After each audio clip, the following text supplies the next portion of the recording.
Chapter 3570. The one who spoke was a young lady from an aristocratic family. Her voice was incomparably arrogant, her eyes slanted upwards, and her nose wrinkled from time to time as she spoke. It was as if the lives of these beggars were as lowly as dog poop on the roadside in her eyes. She could trample on them wantonly and play with them as she pleased. "Who are you?" Arbor asked coldly. Mu-Urkshu was an intelligent person. Even though he hadn't interacted much with the young crown prince consort, he already knew the young crown prince consort's temperament after a few short interactions and understanding of her. Looking at her expressionless face, she looked calm on the surface, but her heart was most likely surging with anger. Mu-Urkshu hurriedly tried to smooth things over. "Crown princess, please calm down. This is the young lady of the Lin family of Rong City. The Lin family is proficient in the study of arrays and is one of the top aristocratic families in Rong City." Arbor glanced at Mu-Urkshu coldly. This glance made Mu-Urkshu inexplicably unable to continue speaking. Lin Miao knitted her delicate brows and said with an indifferent expression, "These people should know that if they want to get anything, they have to pay a price, don't they?" "Kai Xiu," the little crown princess said coldly. Kai Xiu immediately responded and walked forward. When she arrived in front of Lin Miao, she slapped her fair face without saying a word. Following the crisp sound of the slap, everyone could not help but be stunned. Kai Xiu said with a calm face, "You have no manners. If you want to talk to the crown princess, you have to kneel down first." Lin Miao was so angry that her whole body trembled. A trace of anger suddenly appeared in her beautiful eyes, and she raised her hand to slap Kai Xiu's face. As a daughter of the Lin family, she had never suffered such humiliation in her life. When she lived in Rong City in the past, everyone in Rong City, including the city lord, was respectful to the Lin family and did everything they could to curry favor with them. It had only been 2 or 3 months since she moved to Long Yen City, but she did not expect to suffer such humiliation. How could Lin Miao endure this anger in her heart? However, before her little hand could touch Kai Xiu's cheek, her wrist was struck by a golden needle. Lin Miao's fingers went numb, and her entire arm fell limply to her side. A trace of fear appeared in her eyes. "Sister Miao, A familiar voice made Arbor look over. She saw Luiran holding Lin Miao's arm with a pained expression. Seeing this motley crew, Arbor felt annoyed for no reason. He said coldly, "Tie them up." 2 purple forest guards darted out from behind her with a whoosh. They grabbed Lin Miao's arms from both sides and pushed her in front of the young crown prince consort. Mu-Urkshu hurriedly came out to smooth things over. "Crown princess, I'm afraid this isn't very appropriate." In any case, she was the eldest young miss of the Lin family in Fuzhou City. If she was bullied in the Mu family's territory, who knew how the Lin family would come looking for trouble with the Mu family? Mu Ruyan couldn't help but cry out, "Crown princess, what are you doing? Don't you like to play archery games? Then I, the crown princess, will play with you." Arbor's cold gaze swept over everyone present, and she waved her small hand slightly. The purple forest guard immediately understood. He released Lin Miao's arm and pushed her forward heavily, berating, "Why aren't you running?" At this moment, an exquisite purple bow had appeared in the young crown prince consort's hand. As spirit energy seeped into it, the small bow in her hand grew in the wind, and with a whoosh, it became the size of a normal bow. Chapter 3571. The arrowhead was aimed at Lin Miao's pale face. Everyone was taken aback and looked at Arbor with an incredulous expression. The crown princess was actually aiming her bow at Miss Lin? Seeing that Lin Miao didn't react, Arbor released the arrow, and like a gust of wind chasing the moon, it directly shot towards Lin Miao's heart. "Sister Miao!" Luiran covered her mouth and screamed. This scream made Lin Miao recover from the shock, and hurriedly dodged to the side. But as soon as she moved, she found that her cultivation seemed to be suppressed. Her movements were slower than usual, and the arrow brushed past her shoulder and nailed to the trunk behind her. The tree trunk swayed slightly, and suddenly the entire tree fell backwards, crashing to the ground with a loud crash. It was obvious that the little Crown Princess arrow was not just for show, but really wanted to take her life. You!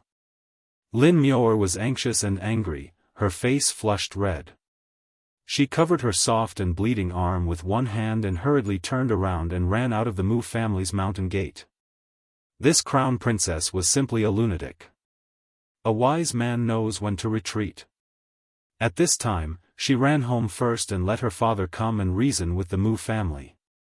Running so slow, you really want to die. Arbor coldly shouted, and the second arrow followed the clouds and moon, shooting towards Lin Muir's back. Lin Muir glanced back, and when she saw the arrow coming straight at her, her whole person was frightened. She quickly twisted the defensive ring on her hand. The second arrow was blocked by the defensive shield, and with the force of the arrow hitting her back, she fell forward a few meters away, a trace of blood oozing out of her mouth. She was serious. Was the Crown Prince Consort crazy? She really wanted to kill her, Lin Muir, with an arrow.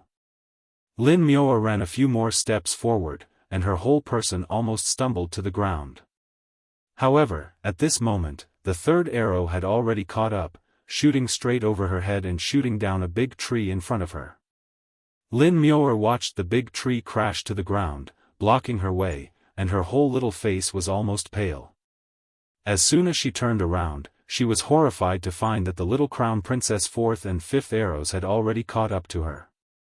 The fifth arrow chased after the tail of the fourth arrow, directly splitting the fourth arrow in half, passing through and shooting straight between her eyebrows.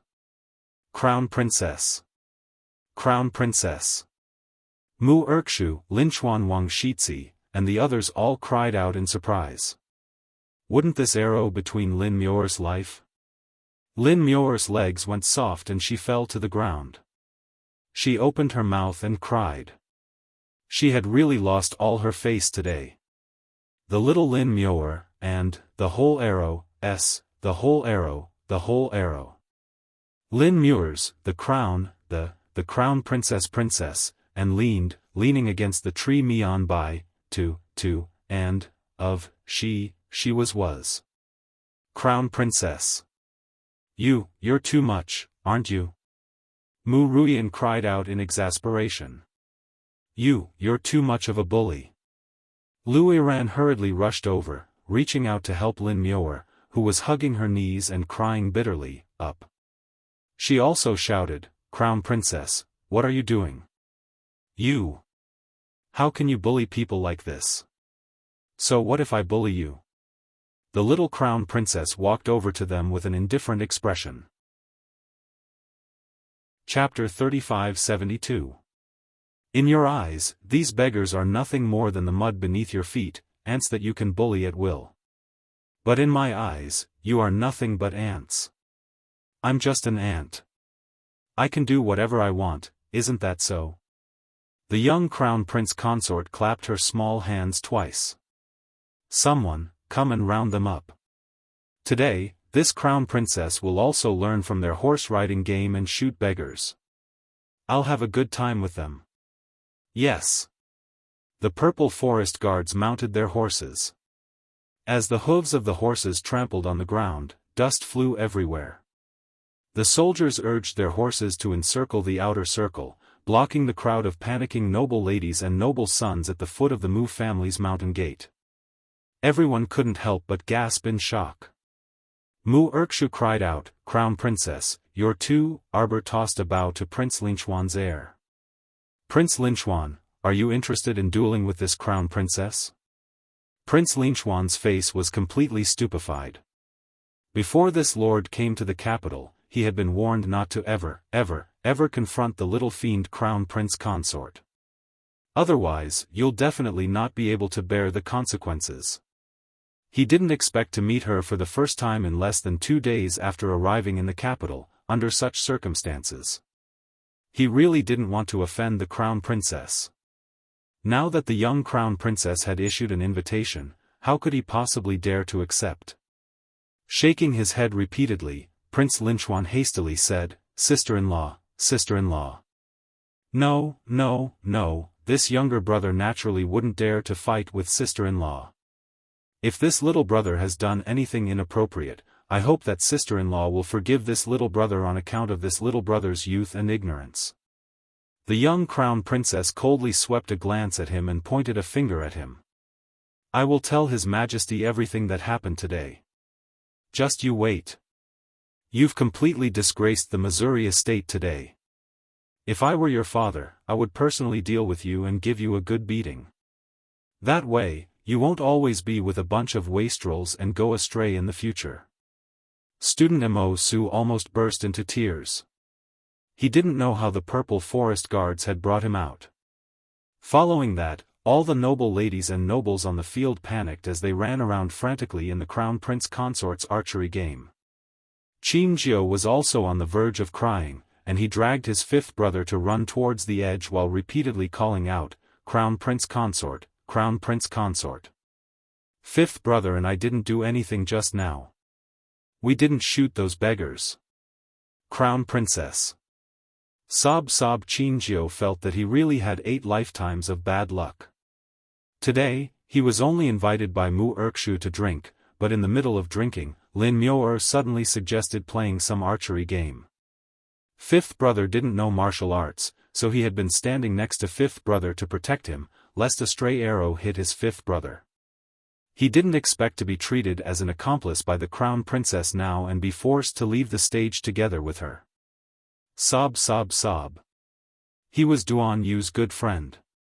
Weren't the young crown princess and Duan Yu good friends? He thought that based on this relationship, he and the young crown princess could be considered good friends. Fifth young Master Qin was also looking at the little lady with a complicated expression. She was so ruthless, and those arrows she shot were indeed aiming to take someone's life. If it weren't for the fact that these young masters and misses didn't have a few life-saving spirit weapons on them, they would probably be strewn with corpses by now.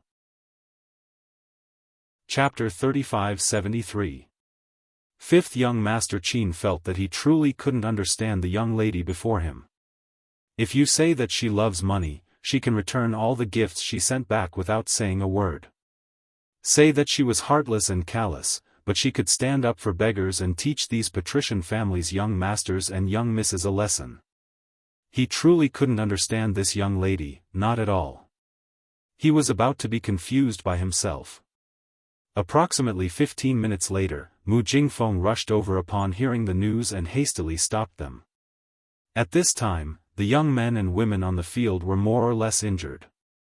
Some were bruised and swollen from the fall, some had arrows pierced through their arms or buttocks, and some had broken legs and arms. At this moment, they were all clutching their wounds and groaning pitifully. "Crown Princess! What are you doing?" Mu Jingfeng couldn't resist bellowing angrily. For such a thing to happen at his Mu family's doorstep, it wouldn't be something to be proud of no matter what if word got out.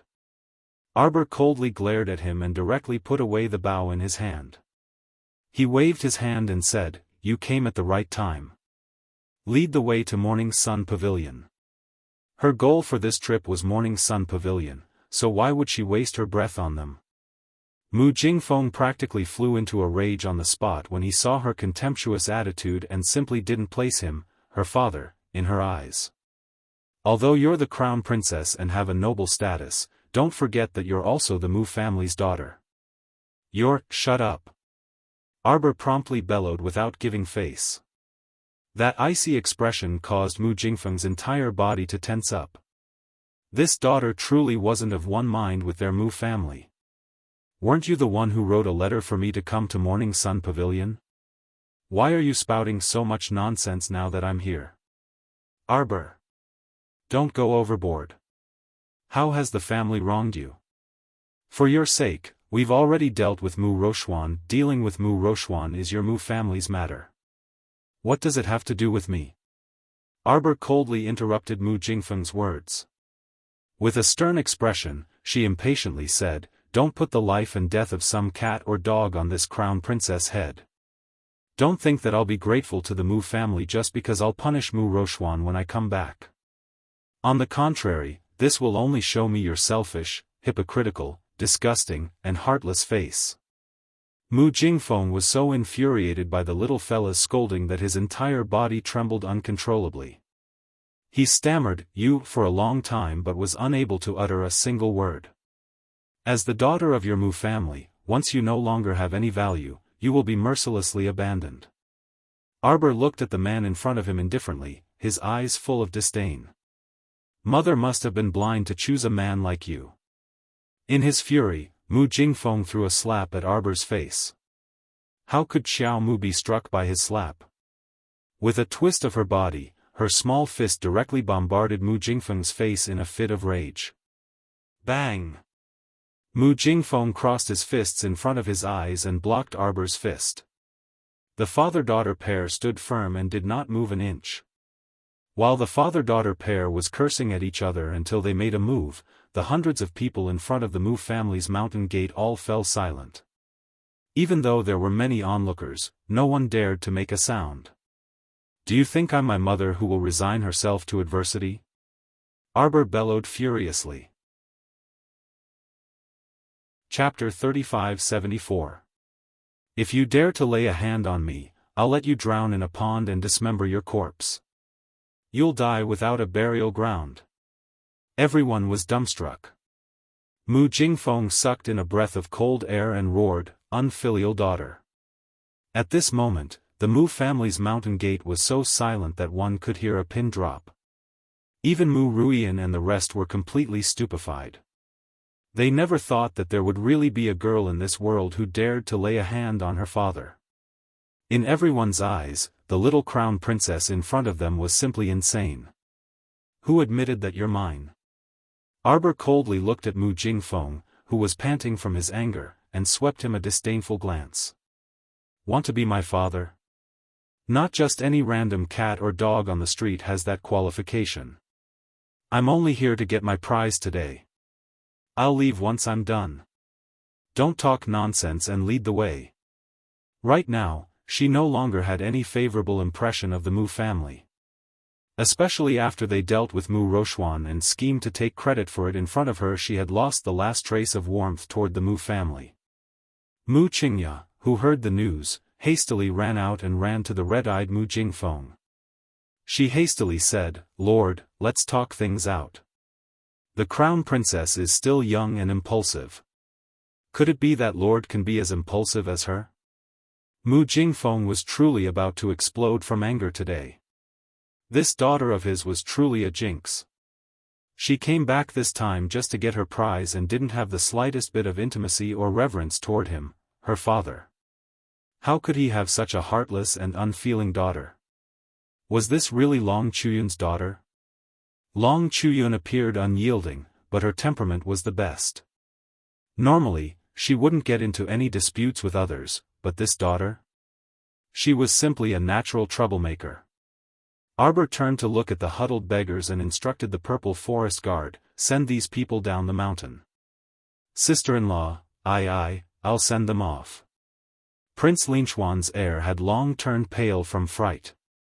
He promptly volunteered to make up for his mistake. Arbor looked at him coldly. Mo Su only felt that gaze was like the water of a cold pond, the depths of an icy spring, so cold that it made one's heart tremble uncontrollably. I promise that he and the others will be fine." Fifth young Sir Qin left with Mo Su with a complicated expression. Even now, he still couldn't understand the young crown princess. Call her cold and resolute, but she was so kind to some beggars whom she had never met before. You can say that she's kind, but she's so cold and murderous towards her own father. Although the crown princess was young, she was an exceptionally difficult person to read. Arbor turned around and walked towards the Mu clan's mountain gate. "Lead the way. My lotuses section break, dong dong, dong dong." Mo Lien knocked on the seeping mountain wall beside her. As she walked, she kept picking up the crystal cores on the ground. He along with him, a large number of corpse puppet cores were sucked into the ground by the formation plate. However, it was unknown where the corpses of the corpse puppets had gone, or if they were buried by the soil. In any case, it would be a waste not to pick them up. Mo Lien thus walked forward, picking up the large pile of crystal cores on the ground while she was at it. Previously, when they were fighting with the zombie horde, no one had time to pick up the crystal cores. Now, the Crown Prince had benefited for nothing. Stepping on the rippling rocks, Mo Lien hadn't walked for long when she heard a woman's pained voice. Prince Mo narrowed his eyes, and he raised his hand to fling out a concealed weapon. Who cared if she was a human or a ghost, he would nail her without a second word. Chapter 3575.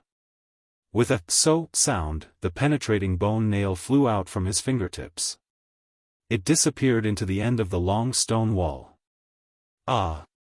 After a scream, the woman's broken and pained voice also disappeared. Prince Mo casually threw out a golem, took out a black stick, and poked the golem's shoulder. "Go, Tu, scout ahead." That golem called Tu was a bit dim-witted. When it heard Crown Prince Mo's command, it walked forward clumsily and staggered along the stone that was flowing with a trickle of water. Prince Mo followed behind Tu, took out a winter fruit from his inner world and took a bite. Needless to say, after a day of torment, his stomach was empty. Even Mo Lien was feeling a little hungry. He casually ate 2 or 3 winter fruits to fill his stomach, and followed Golem 2 to the turn in the tunnel. This was a long underground tunnel. Other than the stone walls on both sides, there were only rugged stones under their feet. Underground water came out from the cracks of the stones, so when they walked, they were always dripping with water. Fortunately, the soles of his boots were quite thick, otherwise, they would have been soaked by the water. Prince Mo kept the crystal nuclei along the way, filling up more than half of the space in an empty purple storage talisman.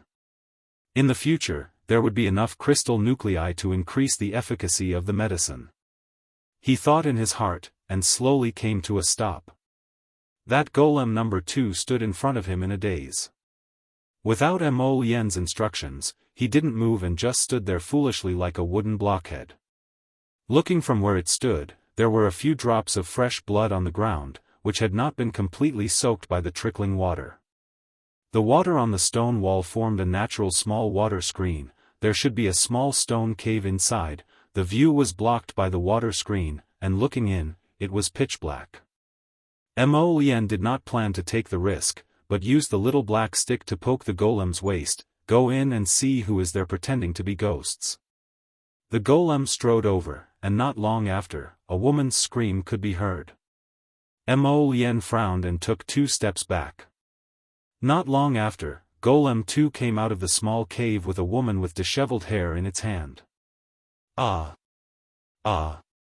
The woman's cries suddenly stopped, and she changed into a pleasantly surprised tone. She shrieked, "Your Highness, Your Highness!" Mo Lien glanced at that woman with disheveled hair that concealed her true appearance. He simply didn't know who she was. However, Prince Mo recognized the bone-piercing nail on the woman's left shoulder. Brother Duan Yu's famous work was a bone-piercing nail that injured his tendons and bones for half a month. Oh, it turned out that the penetrating bone nail had hit this woman. Prince Mo did not feel guilty at all. He shouted at Mechanical Puppet 2, "Throw her away and let's go. Don't pick up all the trash from him." He still had to find his way back, so he didn't have time to talk nonsense with some random people. Your Highness. Your Highness." However, the woman who was thrown to the ground by the golem suddenly crawled up and scrambled toward Mo Lien's feet. Before her claws could reach Mo Lien's legs, His Highness the Crown Prince abruptly kicked her in the chin. This was truly tragic.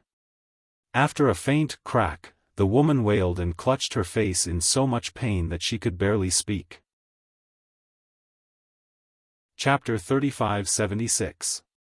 Prince Mo glanced at her angrily. She could only blame herself for throwing herself at his feet. She was simply crazy. He hated being touched by some strangers the most. She looked dirty and ugly, so how could she have the nerve to throw herself at him? Mo Lien harumphed. He didn't even spare that woman a glance out of the corner of his eye as he walked around that small water screen and followed after her. The rocky road began to wind upwards, leading to an unknown place. This underground must have been hollowed out by the people of Tianyun to make a stronghold. The array above was most likely a protective array, used to prevent strangers from breaking in. Your Highness, I am Susu. Shanisu covered her face and turned around, but she saw that there was no one behind her. His Highness the Crown Prince had already walked away with the wooden mechanical man. Shanisu could not help but feel angry. She had traveled extensively and met so many people, but she had never seen someone like the Crown Prince of Shenzhou, who did not give her any face. Shanisu could not help but feel angry and unwilling. She raised her hand and clenched her teeth, wanting to remove the bone nail from her shoulder. After she was sucked down by the array disc, her whole body fell on the pile of stones, and her whole body was in pain. Just as she was groaning in pain, a hidden weapon came flying out of nowhere and nailed her on the shoulder. She was shocked and scared, thinking that there was an enemy hiding in the dark, so she hurriedly dragged her body into the small stone cave behind the water curtain, intending to treat the various small wounds on her body. However, she did not expect that before she finished treating, she was pulled out of the small stone cave. She was really unlucky to have met such an unromantic man. She wanted to delicately seek protection and help, but her chin was almost broken by the man. She felt that there was no place on her body that did not hurt. She must first use medicine to treat the injuries on her body. Shanisu took out 2 healing pills from her inner world and swallowed them. She also took out a medicinal herb, rubbed it in her hand, and then applied it to the small wounds on her body. These superficial wounds were easy to treat, but the bone nail on her shoulder was very difficult to remove. She had already tried to retrieve it for herself earlier, but unfortunately, she did not succeed. Firstly, her head was lowered, so it was difficult for her to move with one hand. Secondly, the penetrating bone nail was very strange. Once it was nailed into the skin, it was useless to forcefully pull it out. There were dark hooks hanging around the concealed weapon, which were sucked into the depths of the flesh. If he were to use force, he would only tear off an entire piece of flesh, making him suffer unspeakably. Shanisu tried 2 more times and could only give up temporarily. After all, it was not very convenient for her to treat his wound with her head lowered. However, if this concealed weapon was left in his skin, it would easily cause his skin to fester. At that time, if he wanted to take it out again, it would be extremely painful. His Highness the Crown Prince is so cruel. Shanisu stamped her feet. After hastily treating her wound, she hurriedly ran after Mo Lien. After chasing for about half an hour, they finally caught up with Prince Mo, who had stopped at the end of the road. Your Highness. Shanisu's expression did not change, but her heart was slightly happy. A man and a woman alone in a room, how could she cultivate some feelings with His Highness? Shanisu was about to reach out to touch his back, but she saw Prince Mo, who was originally standing in front of her.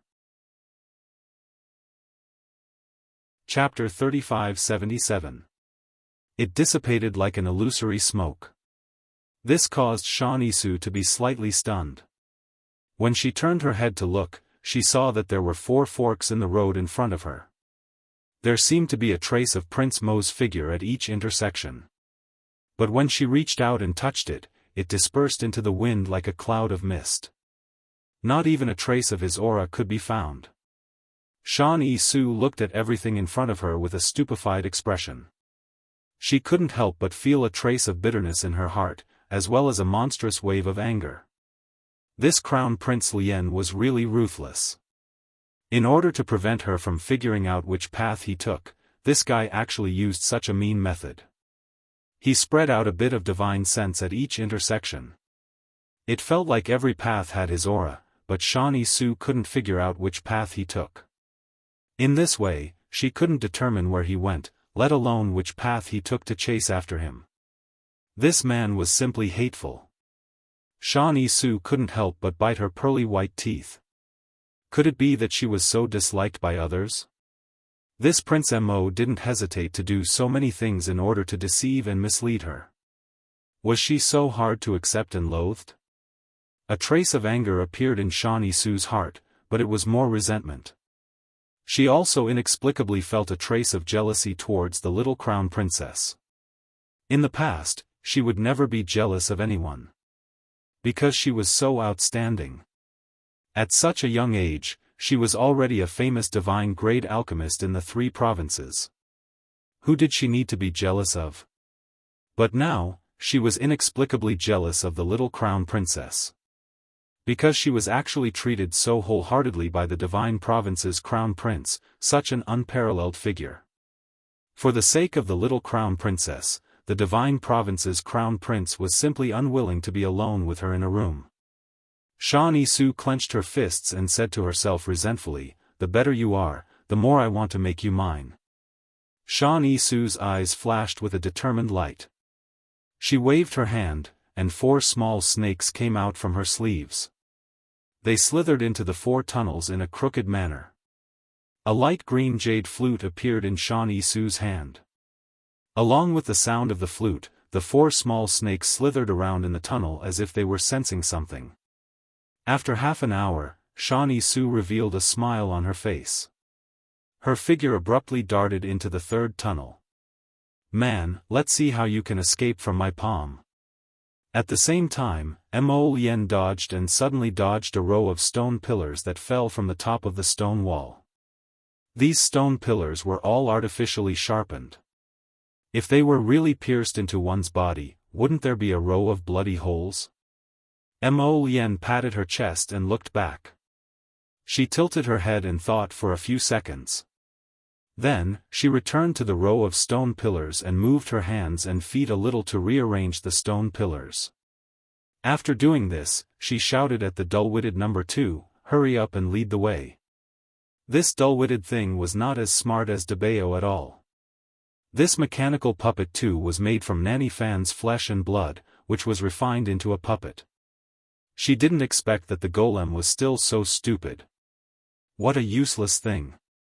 She could only leave it to explore the way. Prince Mo followed the long tunnel and finally came to the end. Looking at the tall stone door, he blinked slightly. Looking at the carving on the door, he knew that he had arrived at Tian Yun's lair. Chapter 3578. A strong human-headed lion beast, a mighty steel rhinoceros skin man, and a human-headed eagle beast with a slender neck. Previously, in the underground base of Xingfu village near Yunxia Peak, he had seen the same carving. Xingfu village, Huiping village, the same carving, the same organization. Tian Yun had scattered many strongholds on the divine land. At this moment, he was probably planning to activate those strongholds one by one. Mo Lien raised his hand and punched a diamond-shaped stone platform on the left. With a rumbling sound, the 2 thick stone doors that were closely connected to the stone walls slowly opened inwards. When Mo Lien was about to walk inside, he heard a loud sound behind him. He turned his head and narrowed his cold phoenix eyes. A trace of mockery flashed across his lips. Time turned back to a few minutes ago. Shawnee Sue chased Prince Mo all the way to the place where Prince Mo had escaped the attack of a row of stone pillars. When Shawnee Sue saw the stone pillars on the ground, she knew that the crown prince must have triggered the mechanism when he passed by. Since the mechanism had been triggered, she didn't need to worry about being attacked. So, she didn't pay attention to her feet. When she hurried forward, she stepped on a hard stone. At that time, she heard the rumbling sound of a spring above her head. Shawnee Sue knew that something bad was going to happen. Just as he was about to leave, another row of rocks came tumbling down from above his head. Suddenly, the beautiful alchemist Dan was smashed into a pile of rocks, instantly burying her. With her cultivation, she didn't suffer any external injuries, but the shock was certainly not small. When she got out of the pile of stones with a dusty face, it was already half an hour later. At this time, Shawnee Sue's face was bruised and swollen. She couldn't see anyone. She quickly looked at herself in the mirror and screamed. She dressed up, applied medicine, and changed her clothes. After a long time, she chased in the direction of the Crown Prince. But at this time, the Crown Prince had already entered the main room of the Tianyun lair. In the main room, she could still see the bottles and jars used for the previous experiments, and the big jar tiles were all placed there. But now, it was naturally empty. Prince Mo walked around the main hall of the stone room, but didn't find anything out of the ordinary, so he walked towards the side room. This side room had long been cleaned up, and there was nothing left in the room. Mo Lien circled around the stone rooms, and when he carelessly touched the stone wall, he heard the sound of a spring. A small stone door opened on the stone wall beside him. Just as the Crown Prince entered the stone door, Shawnee Sue's exasperated cry came from behind him. "Your Highness, I am Susu. I'm Susu." Mo Lien turned a deaf ear to her. He couldn't be bothered to care who that woman was. At this moment, when he heard the single-robed Su introduce himself, he couldn't help but curl his lips. Turning around, he entered the small stone door. He raised his hand and tapped on the mechanism beside him. The stone door slowly slid down. "Your Highness." Shawnee Su was anxious, angry, and unable to calm down. She didn't expect that the Crown Prince didn't even bother to say a word to her. After entering the stone door, he even sealed her escape route and directly closed the door. He just didn't want to go with her. What kind of person was this? At least the two of them could discuss and go out together. Wasn't that better? This Crown Prince of the Divine Land was simply sick. Chapter 3579. Shawnee Su chased after him, flustered and exasperated. Without thinking, she threw out a handful of medicinal powder, which floated straight into the stone door. Prince Mo couldn't help but fly into a rage. She had already attacked him. Although he didn't know what medicinal powder this woman threw out, it clearly wasn't anything good. Thus, Mo Lien raised his hand, and a bundle of surging black flames rushed out of the stone door. When the stone door fell heavily to the ground, he only heard Shawnee Su scream. Following which, that voice was completely covered by the stone door that fell down. This damn woman really got off easy. Mo Lien couldn't quell his resentment. He retreated several steps before looking down to check his body. Fortunately, he had always been cautious. When he saw this woman chasing after him, he immediately activated his defensive spiritual weapon. With the defensive barrier blocking him outside, no matter what kind of poisonous powder that woman threw at him, it was useless against him. Mo Lien turned around and walked up the passageway. However, he abruptly turned back, and his phoenix eyes hardened as he threw out two balls of black flames. With two sudden bangs, two small snakes were blasted into pieces by his black flames above the stone wall, and their mangled flesh flowed down. Mo Lien's gaze landed on the black blood flowing down the stone wall, and the murderous intent in his eyes rippled faintly. "You really are alive. Sick. Mu residents in Dragon Flame City Arbor's earlier commotion at the Mu Residence's mountain gate had clearly alarmed everyone in the Mu residence. Old Master Mu also rushed over after hearing the news. After seeing his little granddaughter's expressionless stoic face, he keenly sensed that this little stoic's attitude seemed to be a bit different from before. Family head Mu wrote me a letter and told me to come collect Chaoyang Pavilion's reward. Arbor nodded indifferently at Old Master Mu. "Sorry to disturb you." Old Master Mu's heart involuntarily skipped a beat when he saw her cold and desolate expression. He seemed to be able to sense that his little granddaughter was even more distant and apathetic than before. He still remembered that his little granddaughter didn't have this iceberg appearance on the day of the birthday banquet. At that time, whether it was the way she looked at people or the way she spoke, it was not as sharp and cold as it was now. It was as if everything had returned to the starting point overnight. This little fellow seemed to have returned to the past. When he looked at the Mu family, there was no warmth in his eyes. The old man couldn't help but feel a sense of loss. But he quickly adjusted his mentality and nodded at Arbor. "I'll take you there." Arbor responded faintly. He moved and followed the old man for a few steps before stopping in front of Huasher, who was watching the commotion. The little crown princess took out a debt note from her inner world and tossed it to the fifth branch's wife. Without saying anything, she left with the old man. "Fifth sister-in-law, what did the crown prince consort give you?" Mu Dongni leaned over to take a look curiously. Then, she cried out in surprise, "Pink House's debt." Huasher also pursed her lips and abruptly raised her head to look at the little crown princess's departing figure. But at this time, the little crown princess had already left with the old man, leaving behind only the corners of her moon-white clothes, which glided past the flower bushes at the corner. Mu Dongni looked at Huasher with a complicated expression and muttered to herself, "Hey, what kind of person is this crown princess?" She clearly didn't speak more than 2 sentences to fifth sister-in-law Huasher, but she actually came forward to resolve such a troublesome matter as the pink house for Huasher. But say, she really cared about kinship. Chapter 3580.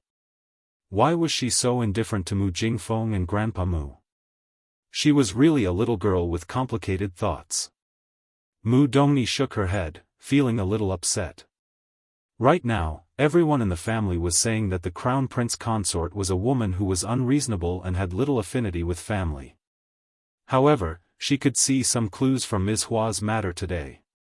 Perhaps it was just that her family didn't know this young crown prince consort well. Mu Dongni and Ms. Hua looked at each other and said nothing in the end. On the other side, Arbor, led by Grandpa Mu, passed through the garden and came to a very secluded place. At a glance, there was nothing in front of her. There was neither a small building nor any flowers or trees. It was just a flat ground with a wide view. Xiao Mu only felt a slight heat on her wrist, and when she looked down, she saw that the verdant pine and cypress jade bracelet that she had been wearing all this time seemed to be emitting a faint light that disappeared in a flash. When she looked down again, the jade bracelet didn't respond. She subconsciously raised her hand to touch the bracelet, thinking that her eyes were playing tricks on her. "Elder Qing." Grandpa Mu called out, but the other party didn't respond at all. Arbor turned to look at Grandpa Mu, only to see a rare trace of awkwardness in his expression. "What's the problem?"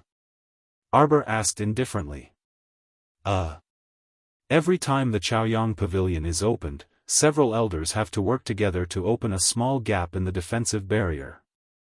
Of course, every family disciple has to get the approval of ancestor Chaoyang to pass through this gap. Otherwise, even if they go in, they will still be kicked out. Arbor made an "oh" sound and looked at Grandpa Mu, waiting for him to continue. "Jojo, wait here for a while. Grandpa will go find Elder Qing and the others." Grandpa Mu cursed Elder Qing and the others in his heart. How could he not know by now? Elder Qing and the other elders must be unwilling to help Jojo open the Chaoyang Inn, so they must have found an excuse to hide somewhere. While they were talking, a head popped out from the door of the courtyard. The head shrank back when it saw old Master Mu. "Xiao Tang, I can already see you. Come out." After old Master Mu shouted, the young man named Xiao Tang came out from the corner. He lowered his head and did not dare to look into old Master Mu's eyes. "Where are your grandfather and the others?" Grandpa Mu asked with a sullen face. "Grandpa and the others, yesterday, they worked together to help Ro Yen, Miss Ro Yun, and the others open the door to Chao Yang restaurant. So they're a little tired today. I went back to rest just now." Grandpa Mu's face darkened. He was also someone who had once been the patriarch, so how could he not know the weight of these elders and disciples in the clan? If opening the door to Chao Yang restaurant was enough to tire these elders out and make them go back to rest, then the Mu clan would have been uprooted long ago. Among these elders, at least 2 were in the godly realm, while the rest were at the peak of the 15th level of the spirit realm. How could they be tired from opening a door with such cultivation? Wasn't that a joke? To put it bluntly, they were not willing to help Xiao Xiao spend another effort to open the barrier of the Morning Sun restaurant. Chapter 3581. Old Master Mu turned around to look at his granddaughter's cold and indifferent expression. He felt slightly uncomfortable, so he said, "Jojo, don't worry. Grandpa will go find someone now and help you, no need." Arbor coldly refused. Her gaze circled the empty space in front of her before finally landing on the stone tablet at the side of the courtyard. This stone tablet was very inconspicuous. If one didn't look carefully, they wouldn't notice it erected here. She curiously walked over and stood in front of the stone tablet to take a look. 99 horizontal lines were clearly engraved on the stone tablet. At this moment, the 3 horizontal lines at the bottom were glowing red, and there were actually small words flashing next to them. Arbor took a closer look and saw that the small words next to the horizontal lines were actually the names of a few people. They were Mu Ro Yen, Mu Ro Yun, and Mu Jiating. Arbor had heard of this Mu Jiating before. It was said that he was a genius talisman master from a branch family. He was only 23 years old and was already a perfected yellow-level talisman master.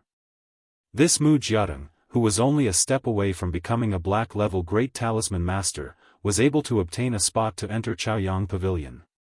But Mu Ro Yen and Mu Ro Yun? With their advanced-level talisman master standards, they could enter Chaoyang Pavilion? How could there not be anything fishy about this? When old Master Mu saw his granddaughter's gaze carefully landing on the names, his old face couldn't help but redden slightly. He couldn't help but lightly cough and say, "These two children have made great progress recently. Especially Ro Yun. She, is about to enter the yellow-level talisman master realm." Arbor meaningfully glanced at the old man and mockingly said, "This Mu Ro Yen, it seems that she hasn't even reached the advanced-level talisman master standard, right?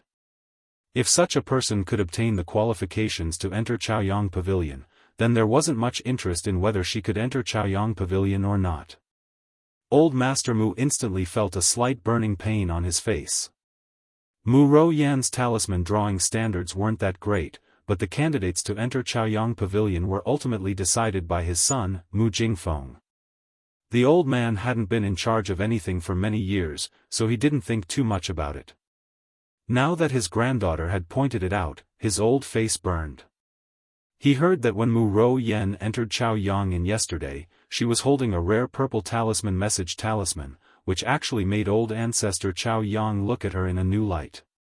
It was rare that he did not kick her out. Although the old man was also a little surprised, the matter had already been settled, and there was nothing he could do. Could it be that he could rush in and beat Mu Ro Yen out and accuse her of cheating? Arbor turned around and was about to leave. "In that case, it doesn't matter if we enter or not." "Hey, wait, Jojo." Grandpa Mu hurriedly stopped her and said, "I'm going to find him now. You wait here for a while. You definitely have the qualifications to enter Chaoyang restaurant. No one in the family can stop you from going in. You've already given these 3 places to others. It seems like the previous competition was merely a formality." Xiao Mu gazed at this old geezer mockingly. "Back then, you were the one who said that only 3 people could enter Chaoyang Pavilion every year, right?" "Yes, that's true, but Jojo, this was the rightful winner of the family competition. If she couldn't enter Chaoyang Pavilion, who else in the family could?" Chapter 3582. Old Master Mu glared at Xiao Tang with an ugly expression and said, "Jojo, don't go. Stay here and wait for Grandpa. 15 minutes, no, 15 minutes, 15 minutes will be enough. Wait for me." Old Master Mu flew up and disappeared from Arbor's sight in a few leaps. Xiao Mu knew in her heart that this old man had gone to find those elders, but there was still no ripple of interest in her eyes. She stared at the third horizontal line on the steel and walked to the back of the steel to take a look. She realized that there were many names floating behind the steel. For example, Mu Xingqian's name indicated that he had broken through to the 58th floor. Mu Yuanyuan was on the 29th floor. It seemed that each horizontal line represented a floor, and this Chaoyang pavilion probably had 99 floors. Now that the horizontal line on the third floor was lit up, did that mean that one of the three people had reached the third floor? But she heard that they had already entered the Chaoyang pavilion yesterday. They only reached the third floor after a day and a night? Didn't that mean that Mu Xingqian had to stay on the 58th floor for 2 to 3 months? Arbor couldn't help but chuckle. She turned around, and anger flashed through her cold eyes. Why are you still standing here? Scram! That youth called Xiao Tang was currently cowering on the side while keeping an eye on Xiao Mu. When he heard the young crown prince consort shout, he also got a fright, and he retreated a few steps. Arbor was about to leave when she suddenly felt the cypress jade bracelet on her wrist heat up. Huh?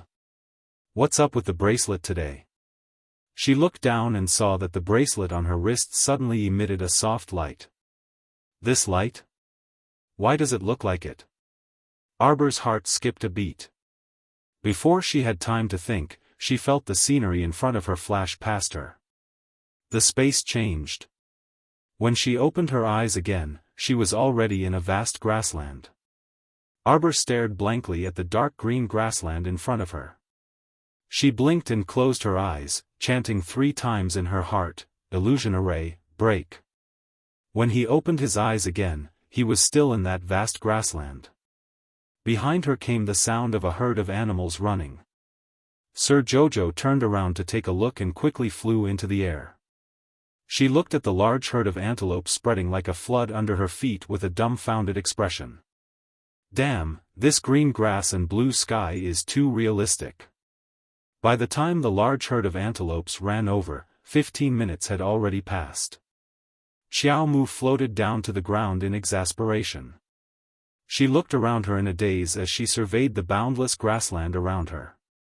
What was she doing? Did he enter Chaoyang restaurant?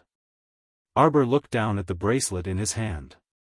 This bracelet was the key to opening the Holy Water Sect's Maple Pavilion's secret location. What did it have to do with Morning Sun Pavilion?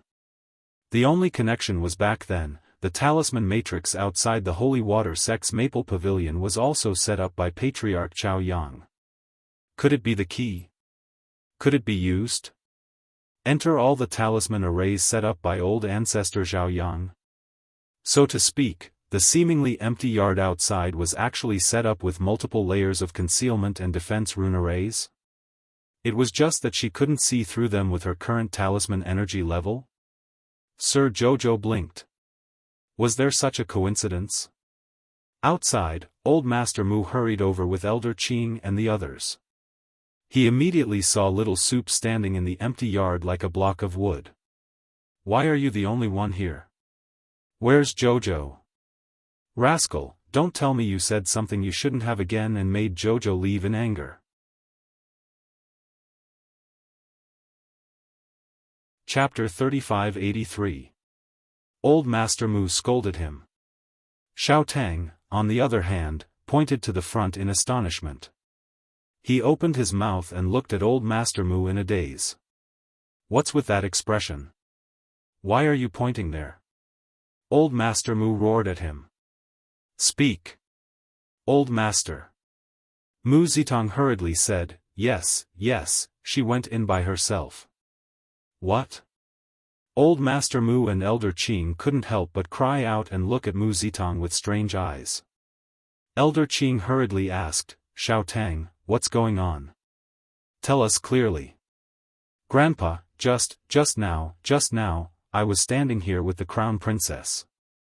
Crown Princess, look at me standing here, and you're telling me to scram. What? What right does she have to tell you to get out?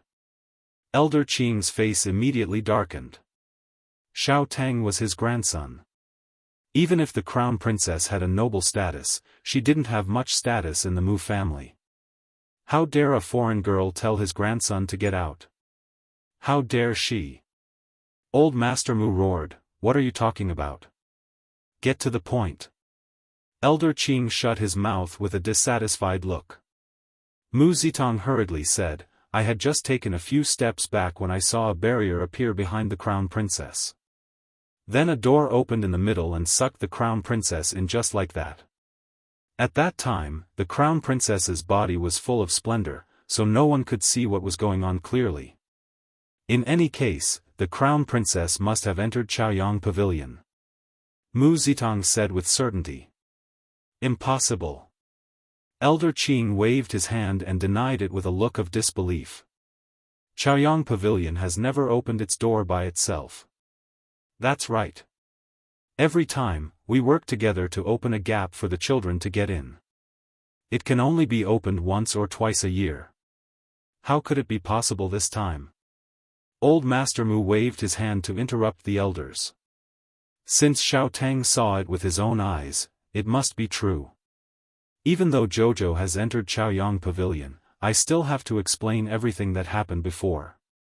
Mu Tsang glared angrily at the family elders. "You all are elders of the Mu family. You've been in the Mu family for several tens of years. You should know the rules of the Mu family very well. No matter what, Jojo is still a daughter of the Mu family. Since she won the competition, you shouldn't have made things difficult for her and even did such a thing.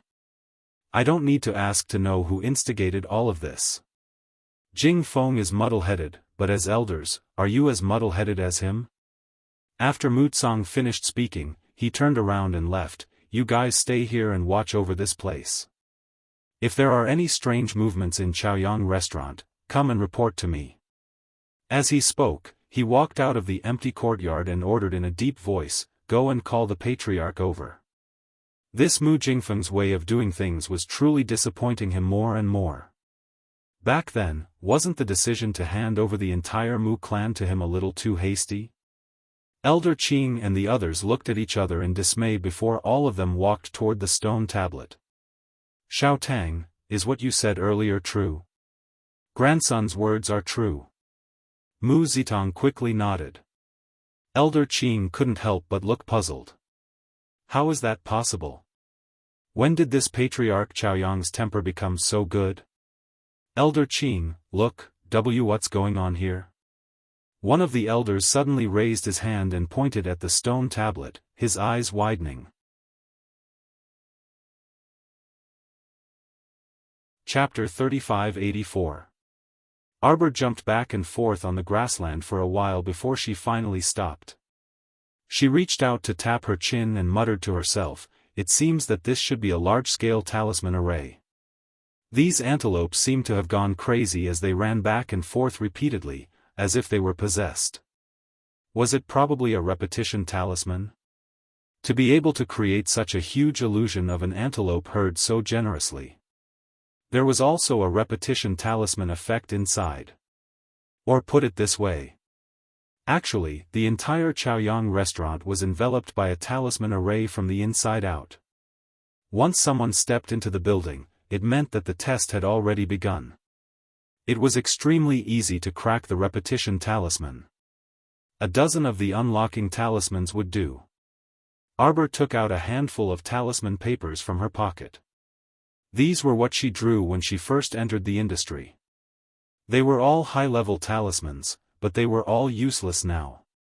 "I'll reward you." She casually threw them out, and a handful of talisman papers flew out with a whoosh. They formed an oval in the air and covered her from top to bottom. The moment the unlocking talisman was thrown out, she disappeared from the grassland. When she opened her eyes again, she was already standing on a small deserted island. From afar, she saw a little old man with his back facing her. He was sitting calmly on the shore, fishing. Lord Jojo ran over and happened to see the old man catch a big, lively fish from the sea. Without a word, the little fellow pounced over and hugged the fish. She casually grabbed a rock from the ground and smashed the fish's head with 2 bangs. The old man stood up from the rock and pointed at Arbor. He was so angry that his old face was distorted. You. Arbor slowly took out a jade talisman from the fish's stomach and waved at the old man. See you at the next stage. As her fingertips moved, the jade talisman instantly shattered. The little person also disappeared from the shore of the deserted island with a whoosh. The old man stared blankly at the scene in front of him. After a while, he closed his mouth and muttered to himself, This? Where did this monster come from? What kind of sharp eyes did he have? He could actually see that the core array talisman was in the fish's stomach. The old man also disappeared with a whoosh. At this time, Arbor had already passed through 7 levels and arrived in front of a small garden with richly ornamented beams and painted rafters. As soon as she opened the door, she saw red, orange, yellow, green, blue, indigo, and purple. The 7-colored man was sitting in the courtyard. When they heard the sound of the door being pushed open, they all turned around and gave her a flirtatious look while waving the handkerchiefs in their hands. Arbor felt a chill run down his spine. She hurriedly apologized, wrong way, and slammed the door shut. Then, he stared blankly at the closed door and thought for a moment. That's not right. I'm not mistaken. This is the place. This old ghost actually dared to set up a beauty illusion array for her. Let's see how she's going to deal with this old fellow. Bang! She kicked the door open and was almost hugged by the beautiful man in red. Arbor immediately swung her hand to slap him. But just as her hand was about to land, she heard the beautiful man's pitiful cry. Don't hit me, Jojo. Arbor focused and looked. Hey, it was actually Jojo's Lotus's aggrieved little face. It's over. She turned around again and instantly felt dizzy. The red, orange, yellow, green, indigo, and purple beauties in the courtyard had all turned into Jojo's Lotus. This illusion array was really powerful. It could actually make Jojo's Lotus appear.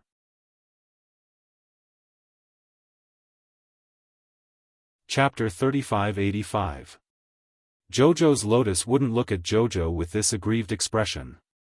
I'll beat you to death, you shameless Jojo impersonating Lotus.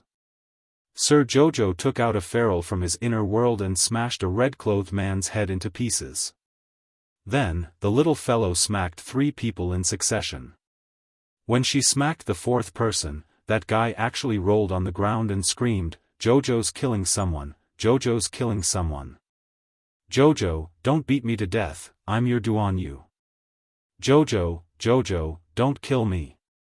My heart hurts when you hit me, my heart hurts, wah, I don't want to live anymore, I can't live anymore.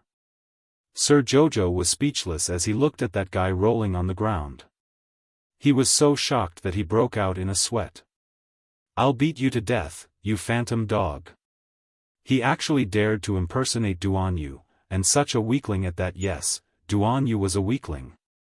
But how could he be so weak? Bang, bang. The guy rolling on the ground was crippled and disappeared. Arbor kicked the back of the last green-clothed beauty who was scrambling forward. Jojo, you even want to kill your husband. Ah, Jojo's killing someone. Jojo. I'll beat you to death. Arbor smacked that green-clothed beauty to death on the ground with a thud. Then, she opened her hands, and countless yellow talismans appeared. She roared, break. Boom. The entire courtyard in front of her turned into nothingness under her furious roar. The old geezer who was watching the show from afar jumped in fright and quickly fled far away. As he ran, he kept patting his chest. Fuck, what kind of evildoer is this? She's simply a malefic star. Meanwhile, outside Morning Sun Pavilion, Elder Qing couldn't believe his eyes at all. He stared blankly at the red line that kept jumping up and down on the stone tablet. His intuition told him that there might be something wrong with his eyes. If there wasn't something wrong with his eyes, why would he see this floor keep jumping up? A quarter of an hour ago, Arbor's name was still on the first floor, but now, in just a quarter of an hour, it had reached the 7th floor. The 8th level, the 9th level. Impossible. Elder Qing hurriedly nudged Mu Zitong, who was also dumbfounded, and said, "Quickly go and report to the old master that there seems to be a problem with this stone tablet." At this moment, Mu Tsang was sitting in the main room with a sullen face as he coldly stared at Mu Jingfeng, who was standing before him with his head lowered. "Jingfeng, I don't have to say what you did, do I? Jojo is the champion of this family competition, but you gave her place to Mu Ruyan and Mu Royun? You were the one who instructed those elders to take her down a notch and not open the door for her in front of Morning Sun Pavilion, right? Do you think you can teach her a lesson by doing this? Do you want her to know how much authority you have in this Mu family? Do you want to tell her that there are some things that you can give her if you want to, and that you may not give her what you don't want even if she has the qualifications?" Muddle-headed, muddle-headed. Old Master Mu glared at his son next to him as he shook his head repeatedly. "Don't tell me you still don't understand her temperament? Don't talk about Morning Sun Pavilion, she may not even care about it. Even if she really wants it, with her status, if His Highness the Crown Prince asks you to offer it, can you not give it to him?" He used to think that his son was smart, but now, it seemed that. Chapter 3586. How stupid. Mu Tsang shook his head as he looked at his son in disappointment. She was clearly his biological daughter, yet she ended up in a situation where they were like fire and water. What was truly a good hand of cards was completely ruined. Mu Jingfeng's heart involuntarily thumped as he looked at his father's appearance. The disappointment in old Master Mu's eyes was so strong that he could not pretend not to see it. Mu Jingfeng could not help but feel a little flustered. If old Master Mu became picky about him, wouldn't it even his position as the head of the family would become unstable as a result? He knew that there were quite a few brothers in the family who were troublesome. His second brother had been eyeing the position of the family head and had been scheming for several decades. If his second brother were to find out that the old man was dissatisfied with him, it would not be a good thing. "Father." Mu Jingfeng was about to defend himself when he was interrupted. Mu Tsang raised his hand to stop him. "Go back and think about it carefully. See if I'm right. Although I haven't interacted much with Jojo, I know that she's a pure and kind-hearted girl. If you give her your sincerity, she will definitely change her opinion of you in the future. If you insist on doing things your own way," Mu Tsang sighed and glanced at his son with disappointment. "Regarding Rochuan's matter, you were wrong. You had to wait for Jojo to return before you punished Rochuan for her to see. She already has a grudge against you, and now, she will only think that you're a cold and heartless father without the slightest bit of affection for your children. She must think that our Mu family, from top to bottom, is a group of cold-blooded people." Mu Tsang could not defend himself on the matter of punishing Mu Rochuan. In fact, even he had some thoughts of currying favor with this little granddaughter. Unfortunately, he had overreached himself. Mu Jingfeng's face was tense as he said angrily, "What? You're wrong about punishing Mu Rochuan?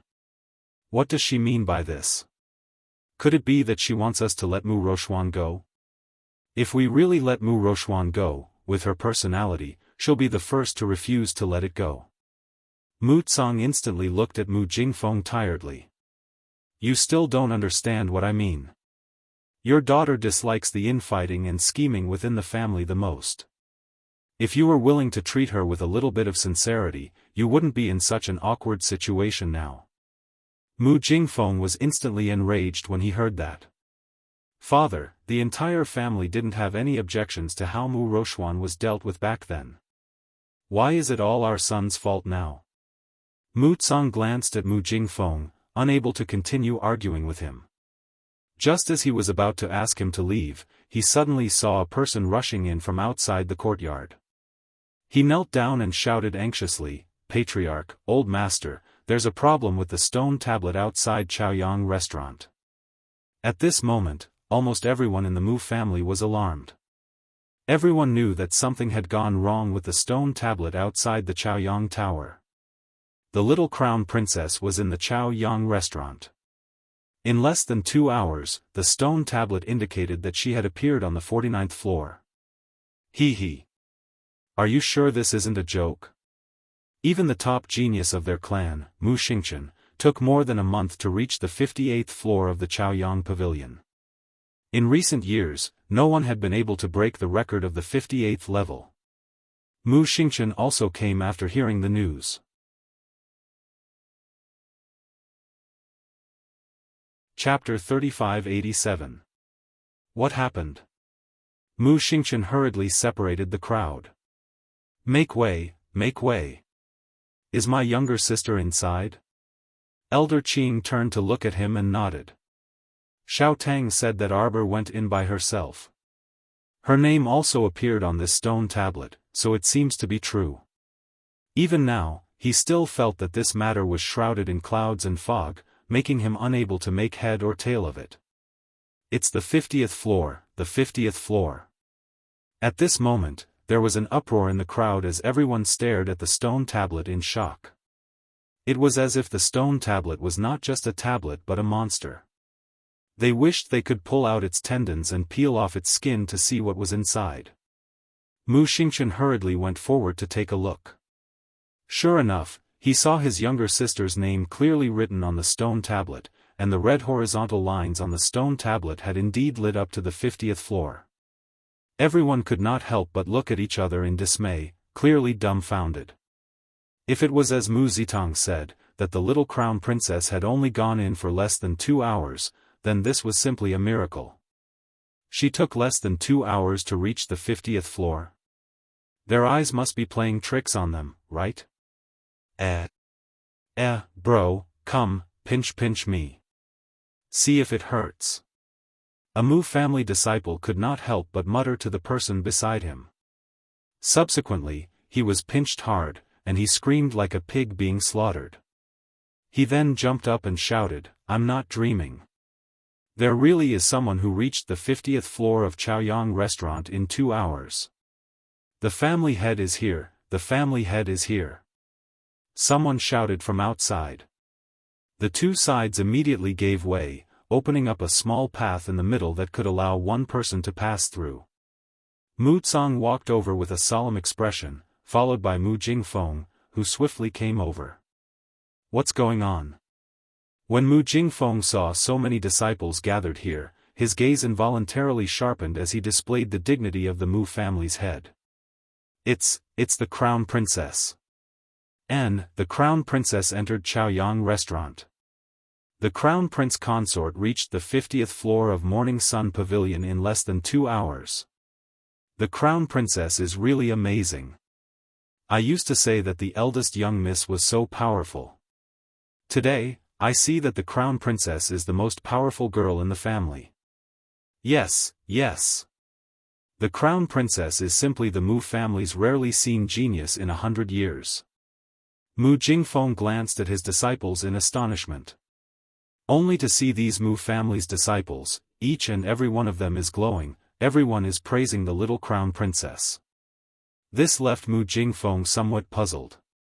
After all, the little Crown Princess did not get along well with the disciples of the Mu family. Why were all the disciples of the Mu family now whispering that she was powerful, saying that she was the genius of the Mu family, with a hint of worship in their eyes? Boom! As he spoke, a water-green figure was kicked out of the mirage-like barrier. She rolled on the ground awkwardly, and her hairpins fell to the ground with tinkling sounds. Second miss, someone exclaimed. It's Miss Ro Yen. Everyone instantly looked strangely at Mu Ro Yen, who was suddenly kicked out of Chaoyang restaurant. They saw that her hairpin and skirt were very messy, and her hair was disheveled and hung down. Her small face was filled with terror, and she kept patting her clothes when she came out. Chapter 3588.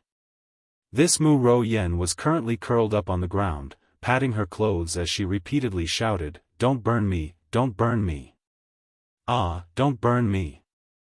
Mu Jingfeng's face immediately crumbled. This Mu Ro Yan's name was now stuck on the second floor's horizontal line. This was the person with the lowest results in all these years. After entering Chao Yang restaurant for a day, she only made it to the second floor before being kicked out by Patriarch Chao Yang. This Mu Ro Yan was the first in the family.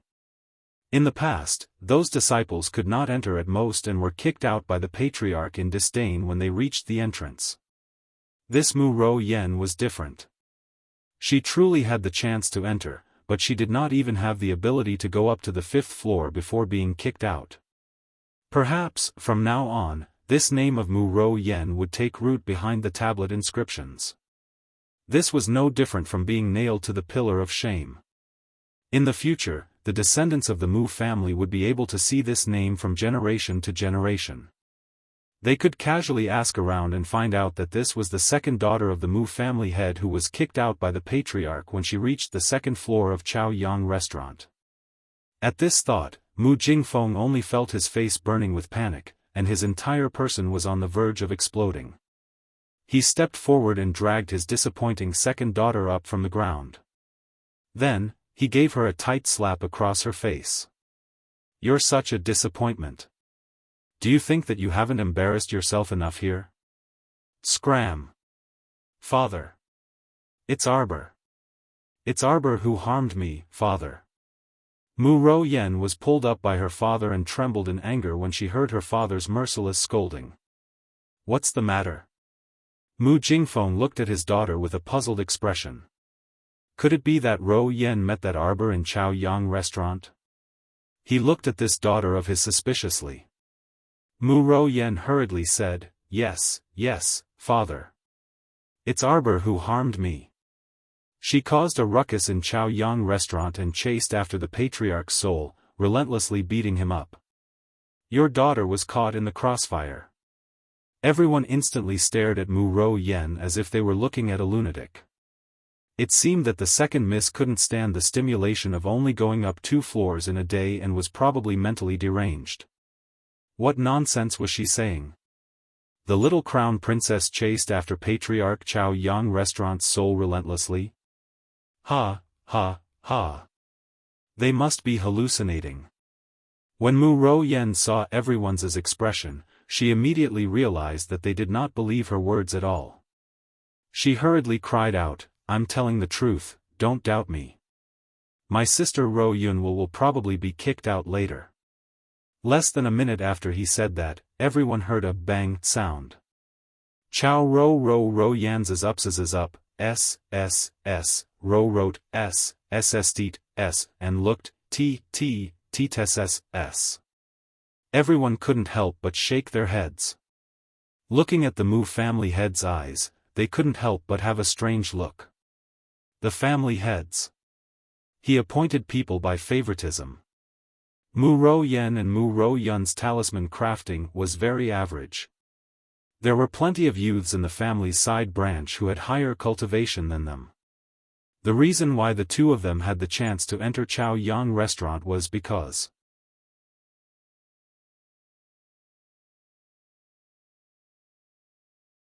Chapter 3589. Wasn't it because they were both the daughters of the Patriarch, so the Patriarch had opened a convenient back door for them? Thinking of this, when those youngsters looked at Mu Ro Yan and her sister, their gazes were slightly unkind. A pair of useless trash, and they even took away their quota for nothing, causing those who could stand out to lose their chance. After all, Mu Ro Yun was still young and had been spoiled since she was young, so how could she bear with other people's gazes? She immediately climbed up shakily and shouted at the top of her lungs, "It's not my fault, it's not. It's Arbor." Arbor set fire to Chao Yang restaurant and even fought with the Patriarch. If you don't believe me, then go in and take a look.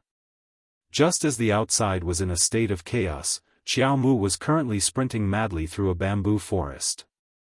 She chased after the stooped figure in front of her while continuously throwing out explosion talismans. That old man was running in front, panting and shouting as he ran, "Great-grandson, I'm telling you, great-grandfather, stop immediately. I'm telling you, great-grandson, you're committing treason, deceiving your master and destroying your ancestors, Io, the old man's head was hit by a winter fruit thrown by Sir Jojo. Staggering forward a few steps, the old man cried out pitifully, "Great-grandfather was just joking with you. Did you have to chase me from the 18th floor all the way to the 58th floor? You're the girl with the highest talisman skills in my Mu clan for 1,000 years. It's not unreasonable for you to marry a promiscuous husband, Io. Why do you keep hitting the old man? Let me tell you. In the past, there was a lady called Lady Chingcheng in our clan. She married 7 husbands and gave birth to many children, you. This child can't be taught. Didn't I just set up an illusion array for you? You've already destroyed them, so why are you still chasing after this old man? Don't you know, in the 3 continents, whoever has the biggest fist is right.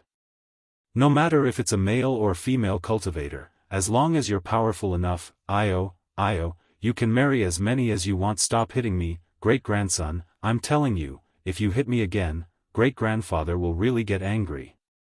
This old man was full of nonsense all the way, and he didn't even pant when he said these words. With a wave of his hand, Arbor uprooted countless bamboos and threw them at the old man's head. Hey! Her great-grandson wanted to kill her great-grandfather. This rebellious little thing. Don't think that your great-grandfather is a paper tiger. If your great-grandfather really gets angry, your whole family will be in trouble. Pung. More than 10 bamboos were thrown in succession. The old man hurriedly covered himself with a defensive barrier.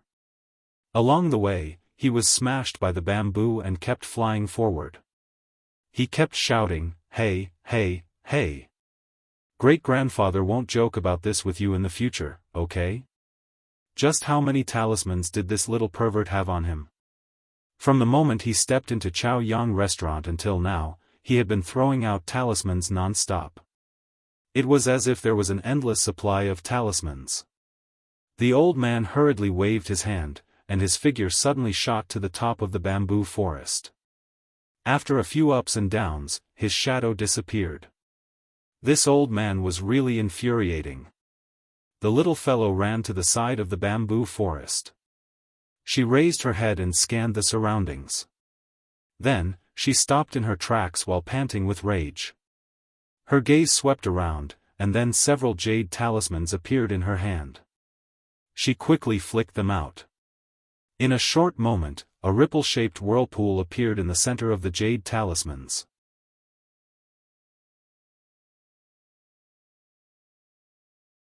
Chapter 3590. A circle of air current appeared in the center of the vortex, and it followed the vortex and spun several times in the opposite direction. A small jade talisman suddenly appeared in the center of the vortex, flickering with a lustrous luster. Arbor punched at that jade talisman. Before his hand could touch it, he heard the old man's shriek. Don't. Hey, little ancestor. Stop punching it. You've already destroyed several dozen of my core formation talismans. If this continues, my Morning Sun restaurant's defenses and concealment formations will all be destroyed by you. That old man's apparition abruptly appeared in front of Xiaomu with a bitter face and a wrinkled white beard. The old man pitifully said, "Great-grandson, let's have a talk." "Speak." Arbor grumpily glared at the old man. This old geezer was very wicked. Previously, he was hiding in a corner and wanted to trap Jojo inside a trapping formation. Don't be fooled by his honest appearance, he was actually full of wicked ideas. "Great-grandson, look, great-grandfather is getting old. I can't stand you tormenting me along the way. My soul still has to wait for my main body to return from her travels. I can't be finished now." Arbor expressionlessly looked at him. "You're already dead. Your descendants have placed your memorial tablet in the ancestral hall." The old man instantly broke out in curses. "Nonsense. This bunch of bastards are simply fooling around. This old man only went out to travel and hasn't returned for several decades. They actually dare to curse this old man to die. I won't die even if those bastards die. Arbor's mouth twitched for no reason. If those bastards of yours are bastards, then what are you? An old tortoise? Great-grandson. The old man beamed at her, his gaze landing on her wrist. Tell great-grandfather what your relationship is with that old woman from the Holy Water sect. It stopped. It stopped at the 58th floor. Outside, an elder shouted, causing everyone to heave a sigh of relief. This monstrous genius was probably stumped by this level as well. Fortunately, if this fellow really charged up to the 99th floor in one go, the hearts of all the Mu clan disciples present would probably be unable to bear it. On the other side, Prince Mo walked along the pitch-black tunnel with a luminous pearl in his hand. This Tian Yun's small base was built underground, and it seemed to be quite large. Mo Lien walked along the tunnel for more than an hour before she saw a bit of light. He took a deep breath and sprinted up. Soon he was out of the light. Suddenly, the sound of a waterfall could be heard. When he looked up, he saw that he was at the bottom of a valley. The mountain was steep, and there was a silver waterfall rushing down. The sound of the water was loud. Mo Lien's gaze fell on the opposite cliff. Over there was a black Ganoderma lucidum growing under the fine water droplets of the waterfall. What a pure divine tier medicinal herb. He didn't expect that he would find such a good thing when he looked up after randomly entering a valley. His wifey must have secretly guided him here, Prince Mo thought in his heart and was somewhat delighted. He leaped up and flew towards the top of the cliff. Although he didn't understand medicinal theory, he had seen his wifey gather medicinal herbs many times before. He knew that this kind of divine tier medicinal herb had to be stored in a jade box after being plucked.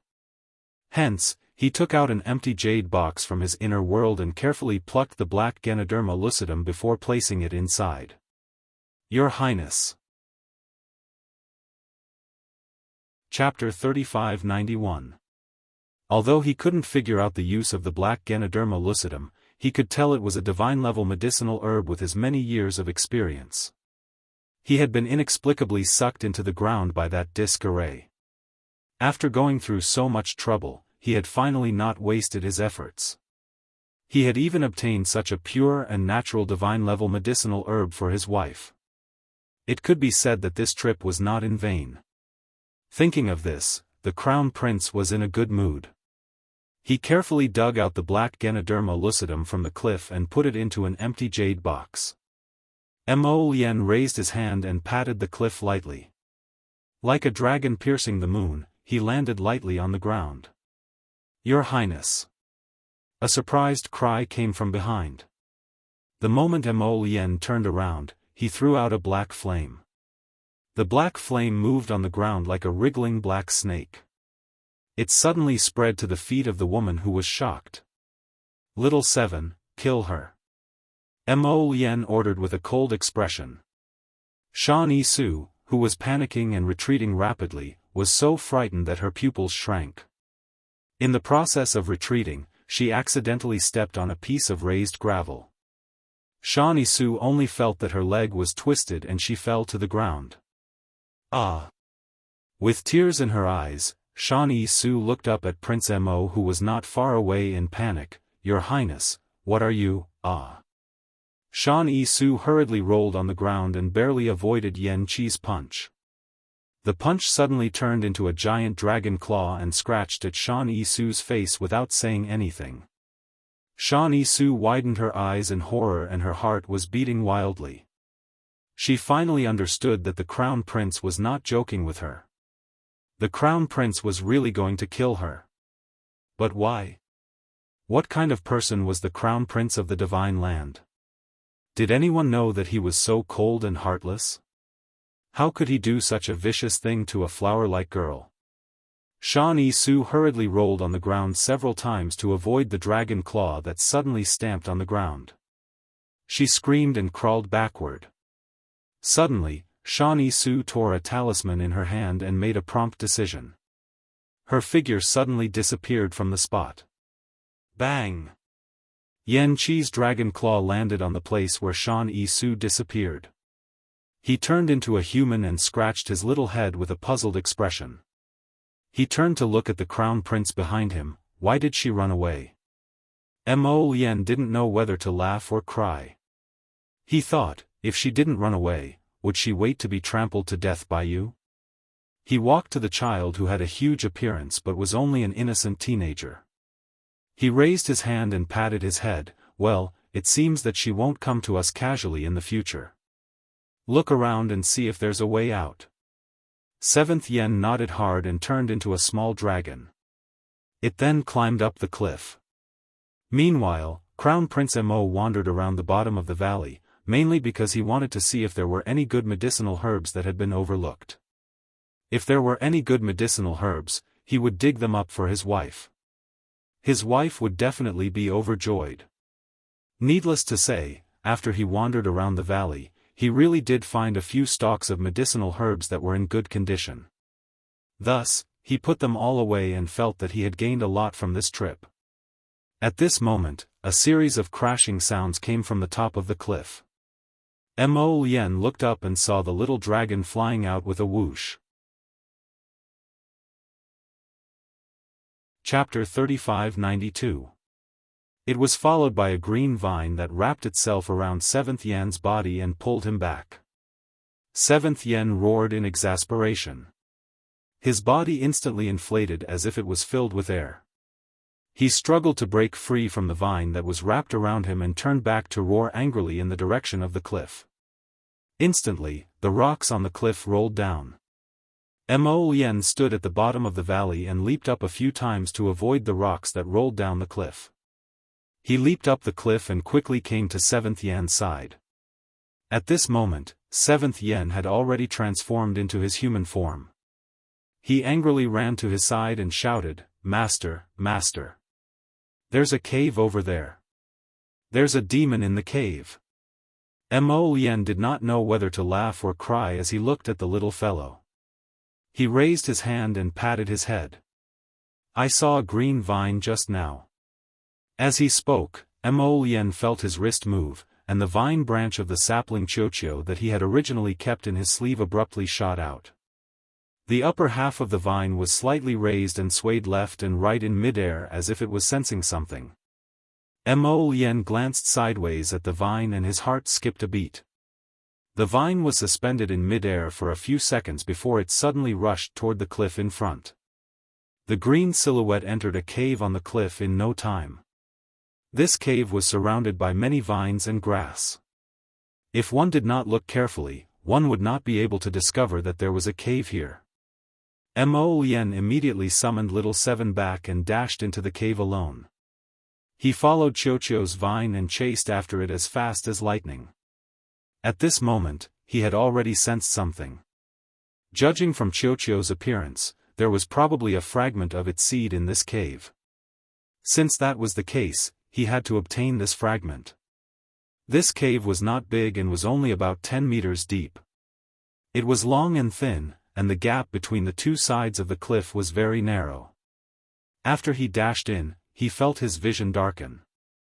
Rustling sounds of fighting could be heard from the depths of the long and thin cave. Mo Yen chased after him and flicked the 3 luminous pearls in his hand, embedding them into the cliff wall. The warm luster immediately illuminated the depths of the cave, causing the shadows to flicker. On the inner wall of the cave, there was a bunch of thick tree vines. The vines were as thick as an elephant's leg. Hundreds and thousands of vines were tangled together in a mess, looking like a hornet's nest. Mo Yen stretched out a finger and tentatively released a bunch of black flames. However, before the black fire could spread, he immediately retracted it and walked toward the inner wall. At this moment, the half-vine cut off from Chochio's main body was swaying left and right in front of the cluster of vines. From time to time, he would whip the vines in front of him. If the sapling Chochio could take human form now, it would definitely have a solemn and lecturing face. "How is it?" Mo Yen didn't know why she was talking to a vine. The rattan branch shook its head and suddenly raised its front half. It rushed over and whipped the large cluster of rattan branches hanging on the inner wall. From the looks of it, it seemed to be communicating with the other party. However, its methods were as violent as ever. Mo Lien looked speechlessly at the conversation between the vines, feeling that he could not interfere at all. Therefore, he looked around, back and forth in the slender cave, sizing it up. He saw that there seemed to be a lot of shiny things under the knotted vines. Chapter 3593. These things were buried under the cluster of vines, only occasionally shining between the vines. If one did not look carefully, they would really be overlooked. Mo Lien walked over curiously. When the vines that were originally hanging on the inner wall saw him approaching, they hurriedly opened their mouths and countless vines whipped toward Mo Lien. Seeing this, Qiuqiu's vine suddenly rushed forward and whipped the cluster of vines hard. As a result, the other party's beard drooped down a little and completely stopped. Mo Lien did not care about the interaction between the two of them and walked under the cluster of vines with twisted roots. Using the black stick in his hand, he raked through the messy vines and pulled out a large pile of shiny stones. Aren't these holy stones? Mo Lien thought that his eyes were playing tricks on him, so he hastily dug out that pile of sparkling stones. When he saw it, he was amused. These were holy stones that could only be produced in the Holy Realm, and they were the resources needed for the cultivation of the transcendent God realm. There were at least a few thousand holy stones in this pile, which was far more than the holy stones he had now. No way. Could it be that there was a holy vein buried in this deep underground valley that was hard to come by in 10,000 years? In the 3 continents, the holy vein that produced holy stones was basically a legendary item. In the past, it was recorded in the records of strange people. It was said that an old man at the peak of the God realm had already reached the state of death because he had been in this realm for a long time. This meant that if he did not improve within a year, his lifespan would reach the end. Who knew that before this old man was about to die, he had the chance to dig out a few holy stones in the mountain and broke through the peak of the God realm in one fell swoop and finally stepped into the mystic venerable realm that he had always dreamed of. From then on, the old man naturally ascended to the holy realm and became famous in the world. Therefore, it was not that there were no holy stones in the 3 continents. He had sent people to search for the holy stone mine before, but they had only found a few or a dozen pieces. It was absolutely unprecedented for him to be able to find so many holy stones by chance like today. Thus, Mo Lien started searching carefully in the depths of that cave wall. He had a feeling that there was something strange about this place. Otherwise, where would this seed fragment go to get so many holy stones?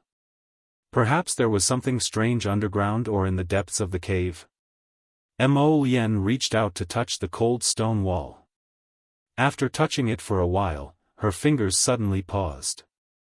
Under the tree vines, it was originally a flat stone wall, but this one was slightly protruding. Just as Mo Lien was carefully searching, the cluster of vines suddenly became violent again. It bared its fangs and brandished its claws, trying to wrap around Mo Lien's arm. Qiuqiu's vine jumped up and twisted in midair, knocking twice on the cluster of vines as a warning. If Qiuqiu's main body was here, it would definitely say something like this: "Don't court death."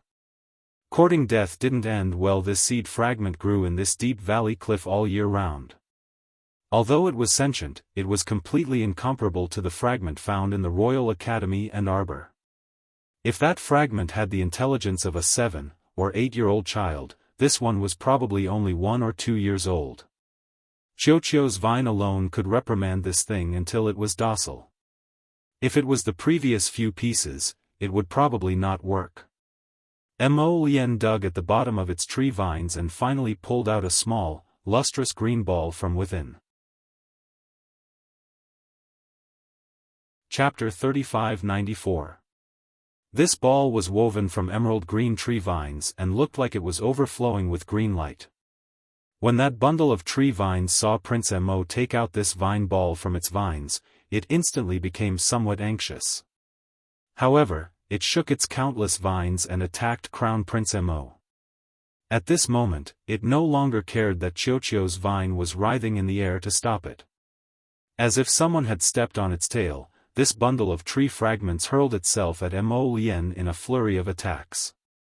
Chiuchiu's vine was unable to stop this little fellow that had suddenly gone berserk. Startled, Mo Lien hurriedly reached out to block that bundle of tree vines that was attacking her with all their might. She shifted a few steps away and lowered her head to look at the little green vine ball in her hand. This vine ball's outer layer was wrapped in rings of vines and she could not see what was inside at all. But it was this little vine ball that made this little tree fragment so anxious that it wanted nothing more than to fight her to the death. Mo Lien speechlessly poked at that little vine ball and raised her head to look at the tree fragment that was whipping towards her feet. "Hey, I'm not trying to snatch your things." He also felt that this was rather strange at this moment.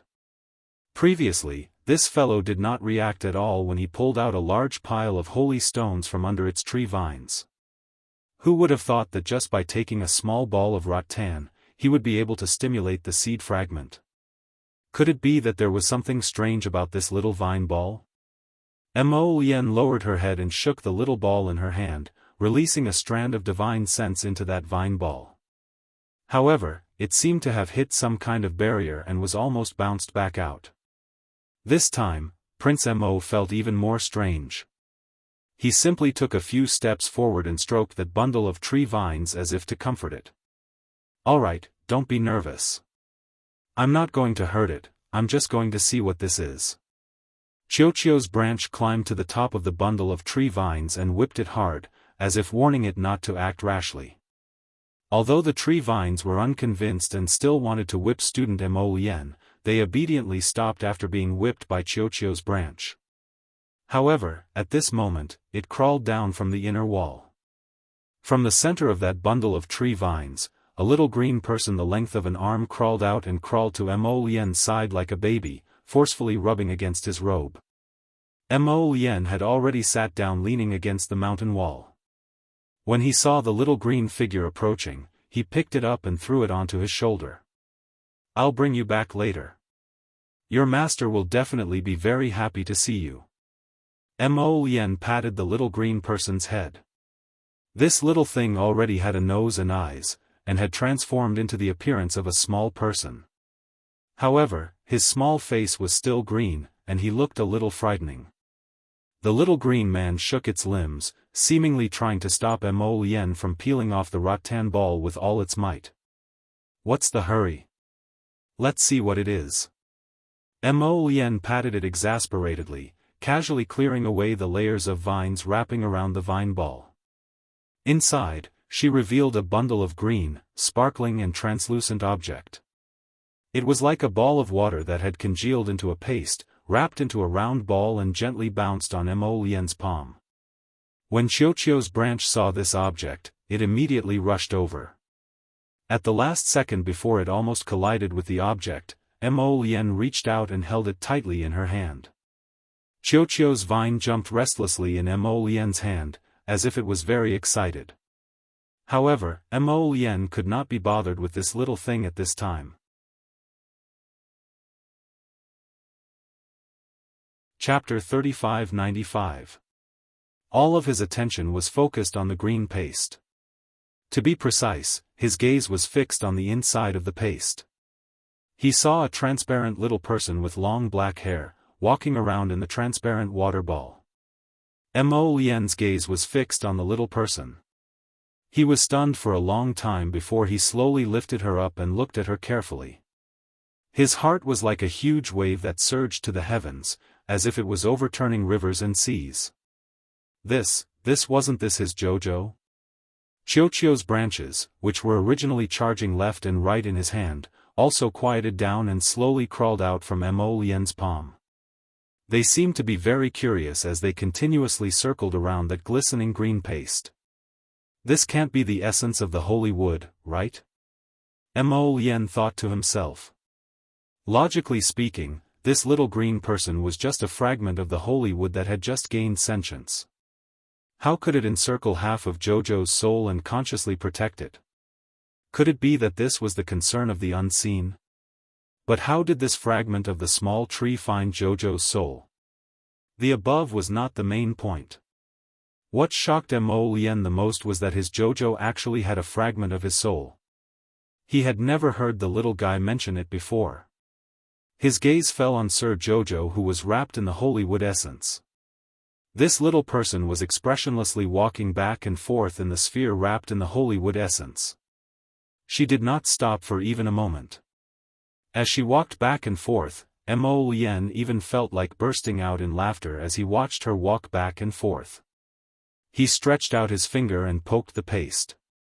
The essence of the holy wood released a layer of light and instantly bounced his finger back. He never thought that he would be able to casually pick up a wife after he dropped the formation plate and strolled around the cliff in the valley. Mo Lien did not give up and poked the paste again. The holy wood essence bounced him back again. But this time, the little person wrapped in the sphere turned around and walked towards him. After taking a few steps, he turned around expressionlessly and continued to walk. This little nose, little eyes, little hands and feet. She was a miniature version of Jojo. Looking at her was quite interesting. Crown Prince Mo stared at his wifey for a long time, until Chiochio's branches randomly rubbed against his arm. Only then did he come back to his senses and put the vine back into his sleeve.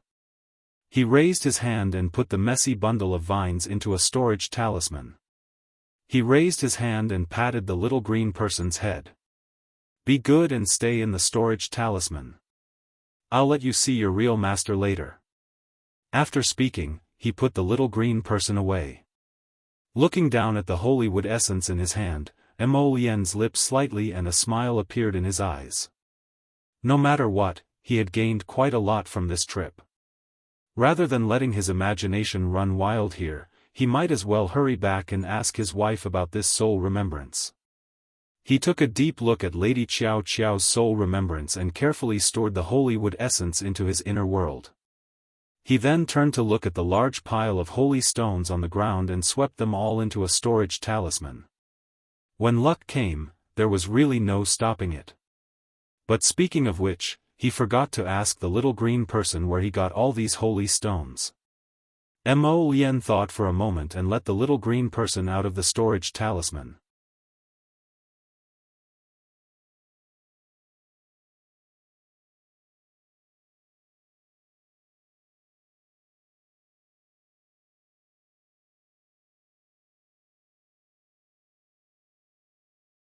Chapter 3596. He pointed to a piece of holy stone in his hand and poked its little head, meaning that he wanted it to tell him where the holy stone was dug out. In the end, this little green man looked at him with a confused face for a long time, twisting its buttocks and waist, but it still did not know how to open its mouth to speak. This was originally a little thing that had just awakened its spiritual intelligence. Compared to the previous few pieces of tree seed fragments, it was far inferior. It had been hanging in the cave on the cliff all day, and no one taught it to speak, so naturally it did not know how to communicate. Mo Lien was at his wit's end, thinking that today's harvest was quite rich, and nothing could be forced, he could only give up. Perhaps he could first record this location, and when he got out, he could call someone in to investigate. Mo Lien came out of the slender cave, and flew to the top of the cliff. Looking into the distance, he could only see a continuous stretch of mountain walls, and at a glance, he could not see the end. Suddenly, from the crevice of the mountain walls, a pitch-black long snake drilled out, opening its mouth and biting towards Mo Lien's left hand. A vine suddenly shot out from Mo Lien's sleeve, and with a "pa," it hit the snake. That black snake hissed twice, twisted twice, and suddenly burst into flames. Following the black snake's body burst into flames, an indescribable strange smell drifted over with the wind. Mo Lien's body swayed slightly, and his footsteps were unsteady as he retreated a few steps. That strange smell was very strong, and in a short while, it completely filled up the entire area. He had just raised his sleeve to cover his mouth and nose, when he staggered a few more steps back, and then his whole body seemed to have lost the support of his bones, and softly fell to the ground. Time seemed to have frozen. Mo Lien fell to the ground in a daze, as if he did not have the slightest bit of strength, only his slender fingers moved slightly a few times. About a quarter of an hour later, a pair of light embroidered shoes came out from the other side of the cliff and walked briskly to his side. At this moment, Prince Mo's eyes were slightly closed, as if there was only a faint light in his eyes. He looked so weak that it seemed like he could not even open his eyelids. Humph, refusing a toast only to drink a forfeit. You're finally acting weird now. Shan Isu appeared beside Crown Prince Mo with a contorted expression and slowly crouched down. Her beautiful eyes flashed with the light of determination to win. She had said before that as long as she wanted something, she would be able to get it no matter what method she used. She had taken a fancy to this man. It was such a good opportunity. Even if she had nothing to do, she had to do something for him. She pursed her lips and smiled at the man on the ground. She raised her hand and was about to touch his handsome face with his thin lips tightly pursed. Shan Isu suddenly felt a chill in her heart. She was shocked and looked down. He saw a shiny dagger stabbed into his chest, and a soft and warm red blood was gushing out from the wound. Saint-clothed Su was flustered. He screamed and covered the dagger in his chest. He stood up and took a few steps back. When he raised his eyes again, he saw that Prince Mo had already climbed up from the ground.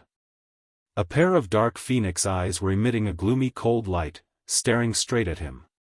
Saint-clothed Su felt a chill in her bones, and her whole body could not help but tremble. He did not fall for it. Mo Lien lifted his hand to brush off the dust on his clothes, and coldly stared at the woman in front of him. He sneered mockingly, "Little ant, how dare you plot against me?" Chapter 3597. His special ability, medicinal power, had now broken through to heaven rank. What was the level of a heaven-level pharmacist? Invulnerable to poison? No, it should be the level of invulnerable to poison. For example, Ding Ting Ding once gave him the neurotoxin of the devil grass. If it was now and Ding Ting Ding used this poison on him, he could just casually use the medicinal power to make him suffer the consequences of his own actions. It was that simple. People didn't know that their crown prince of Shenzhou had long been a rare heaven-level pharmacist. You probably couldn't find more than 5 yellow-level pharmacists in the upper 3 provinces, not to mention a heaven-level pharmacist.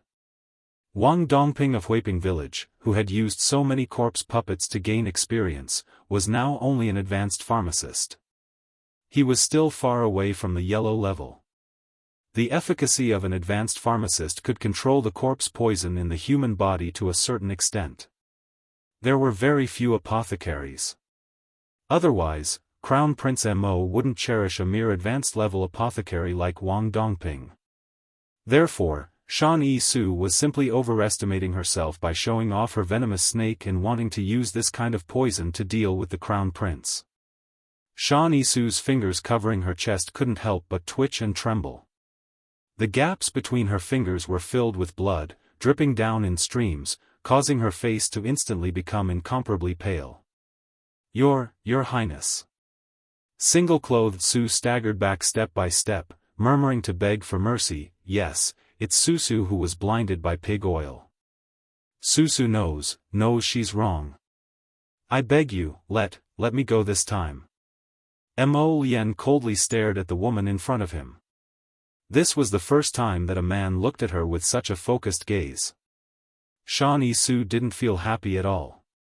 Instead, the suppressed fear in her heart grew bigger and bigger. She was so scared that her legs trembled. She turned around, clutching her chest and barely holding her breath to rush down the cliff. In the blink of an eye, a long and slender whip made of black flames darted out from behind her and landed on half of her body with a pop sound. Her skin and flesh were split open, and a long bloody mark appeared on her back. Shan Isu turned her head in horror and looked at Mo Lien, who was slowly walking towards her. She cried out involuntarily, You can't kill me. You can't kill me. I'm a divine-level pill master. Her short-circuited brain seemed to have suddenly been reconnected as she quickly took out a lot of pills from her inner world and swallowed them one by one. She said to Mo Lien with a lisp, I can save your mother. If you kill me, I won't die, but you don't even care about your mother's life?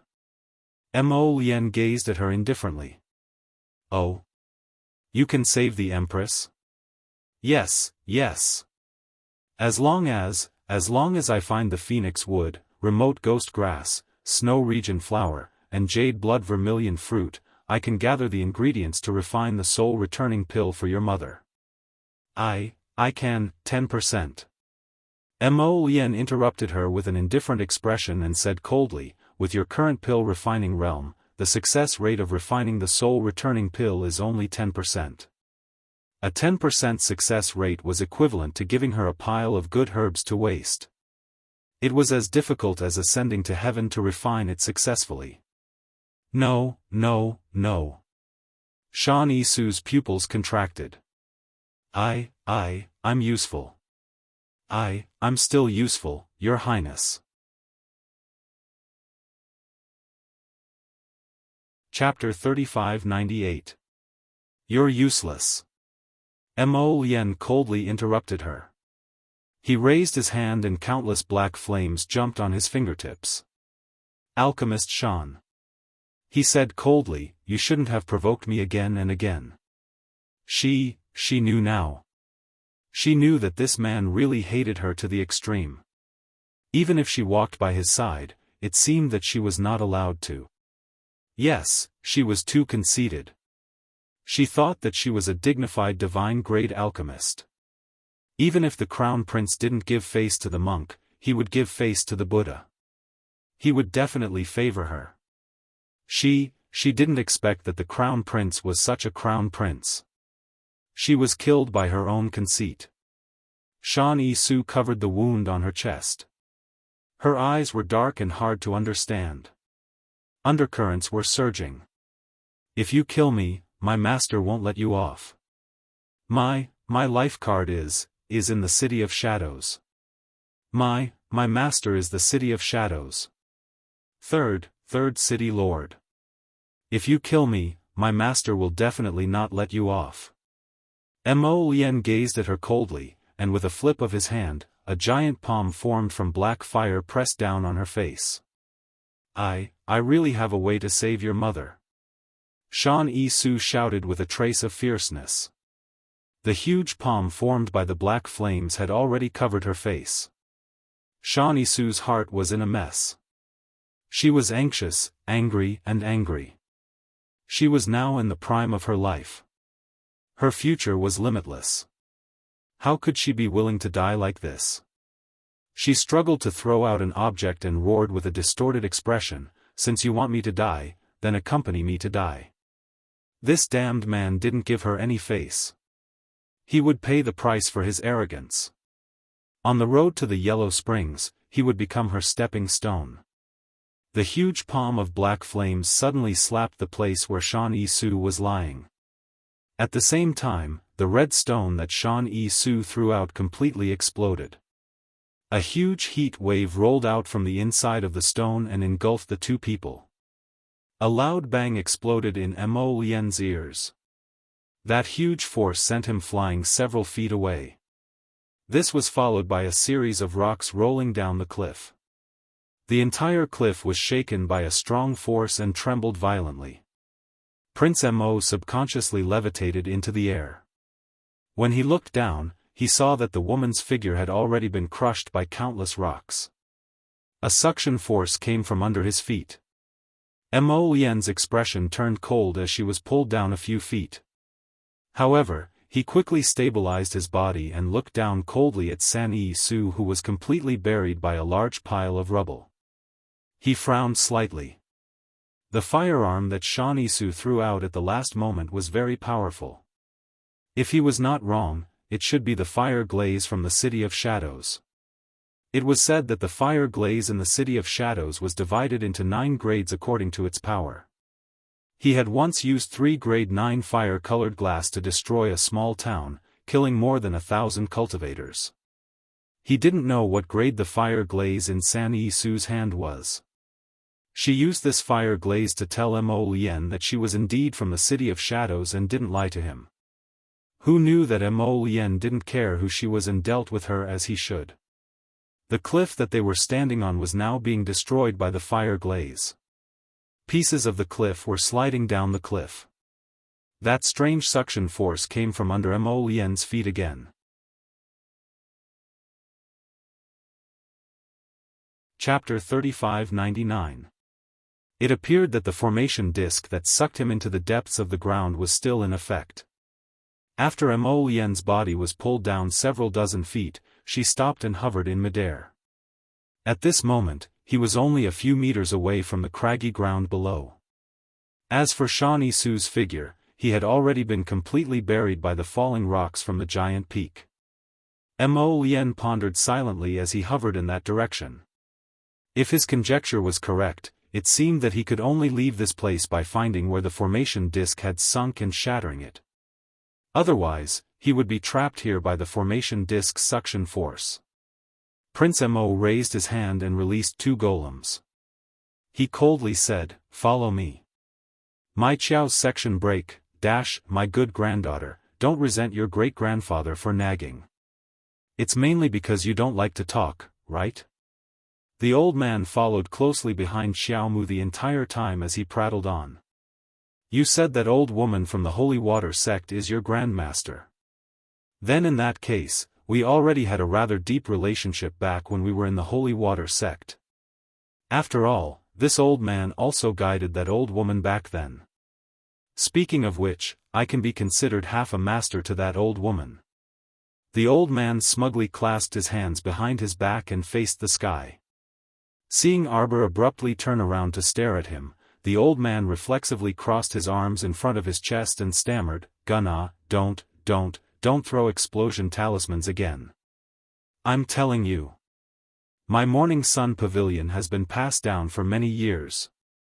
It can't withstand your careless throwing of explosion talismans.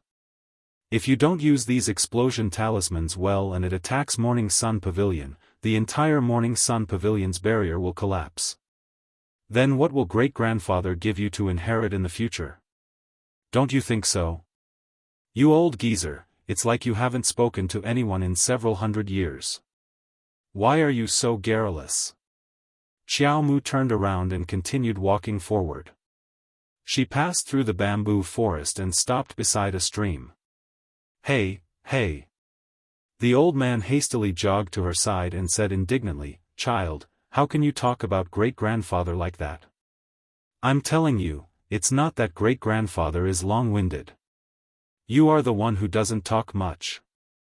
Xiao Mu cast him a sidelong glance and chuckled.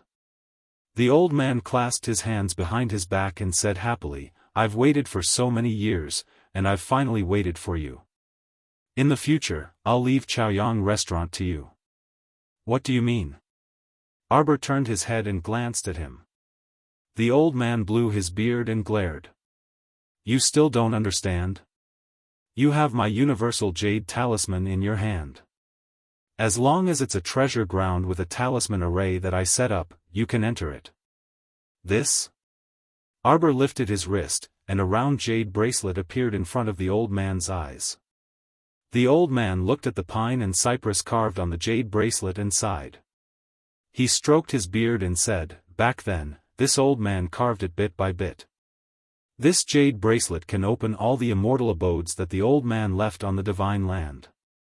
How is it, my dear grandson? Do you feel the bliss of a pie falling from the sky?"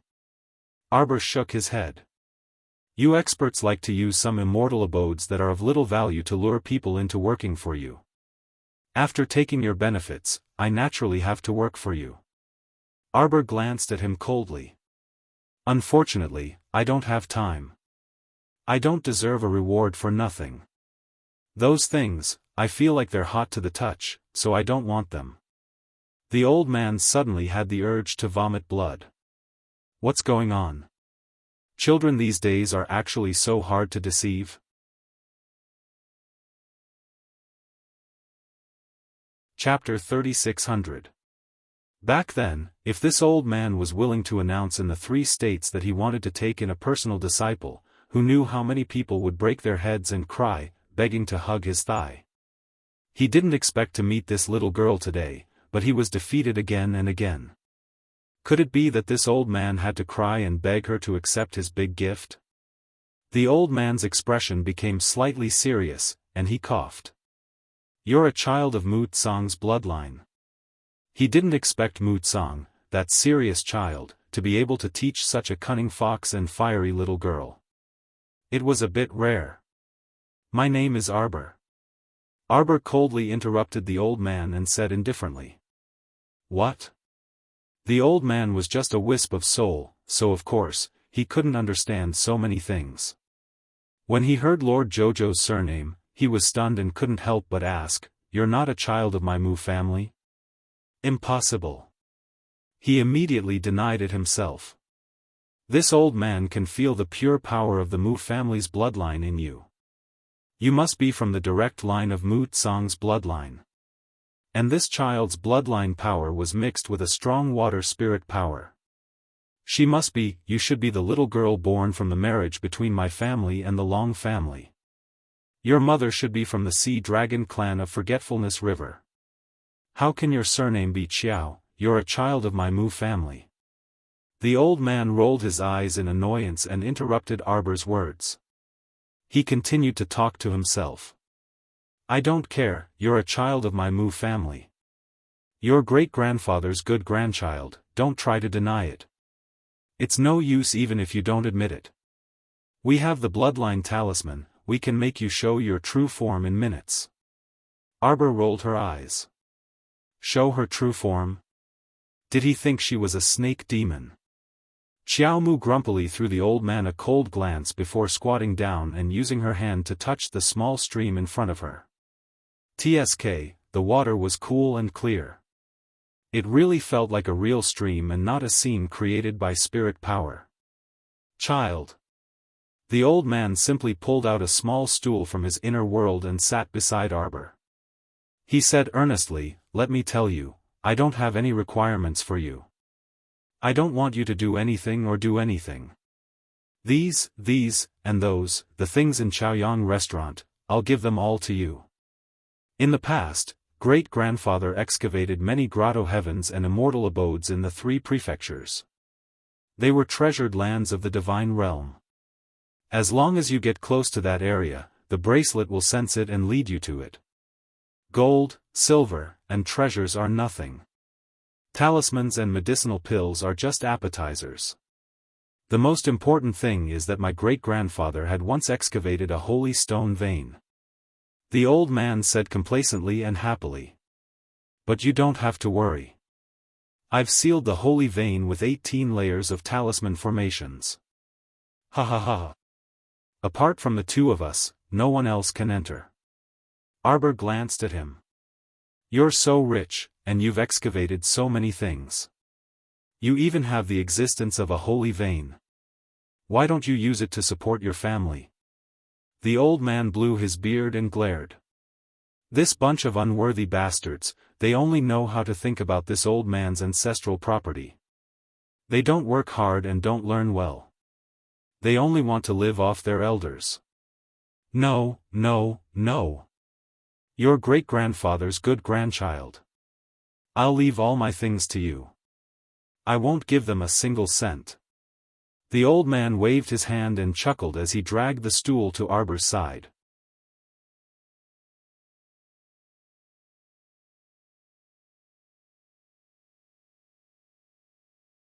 Chapter 3602. Casually placing the wine jug on the ground, Arbor stood up. I've been here long enough. Can I go out now? The old man picked up the wine jug and kept sniffing the chrysanthemum brew with his nose. He was originally intoxicated, but when he heard the little fellow's words, the corner of his mouth couldn't help but twitch. How long have you been here? How long has it been? Do you know how long it took for those people to come in before they could reach the floor you're on? Arbor blinked. Pick out the location of your talisman and break it. Won't you be able to go upstairs? Do you think everyone is like you, a little pervert who can use talisman energy to sense the location of my talisman? The old man blew his beard and glared. This old man set up this Chaoyang restaurant to test my Mu family's descendants. Who knew that they're all disappointing? Everyone just wants to get some benefits. None of them can catch this old man's eye. Arbor glanced at him expressionlessly. My big brother isn't that kind of person. Don't make him sound like those hedonistic sons of the Mu family. Who's your big brother? My big brother, Mu Xingchen. Oh. Apparently, the old man had some impression of Mu Xingchen. It's that kid who reached the 58th floor. He's not bad, but his talent isn't as good as yours. Sir Jojo glanced at the old man. How many people do you think have talent like mine in this world? The old man was stunned. He obviously didn't expect the little girl to say such conceited words. You don't know what modesty is? The old man asked speechlessly. This girl can't be praised too much. Just like this, she wants to go to heaven. Being overly modest is just being hypocritical. Arbor glanced at him and kicked the stool under his butt. I'm going to continue now. Do you want to follow me? Although the old man said that Chaoyang restaurant was given to her, she decided to continue to show the Mu family her strength. She wanted her name Arbor to be passed down on the stone tablet for tens of thousands of generations, crushing everyone in the Mu family. Of course I want to. The old man quickly jumped up and followed her all the way to the track. I'm telling you. This Chaoyang restaurant is now yours. If you do it yourself, you'll be destroying your own things. It's fine if you can jump out of the talisman, but don't destroy it. It wasn't easy for me to make these core array talismans to maintain the hundreds of arrays inside and outside the morning sun in. If you want to destroy everything, I won't let you off. The old man muttered as he followed Lady Xiao toward the barrier. After breaking through the barrier of the 58th level, the scenery before him changed abruptly. At this moment, Mu Tsang, Mu Jingfeng, and the others, who were burning with anxiety, suddenly discovered that the horizontal line flickering with red light on the stone tablet had begun to move again after waiting for about an hour. Let's go. Miss Jojo is starting again. Heavens, it's only been a short while, and she's already broken through the 58th level. Is this person still human? Mu Ro-yen struggled to get up and slapped the stone tablet as she shouted sternly, Grandfather, Father, aren't you going to think of a way to open the door to Chaoyang restaurant? Arbor is chasing after Patriarch Chaoyang inside. Everyone looked at each other in dismay and stared at the second young miss with an extremely strange gaze. Did second young miss injure her head in Chaoyang restaurant?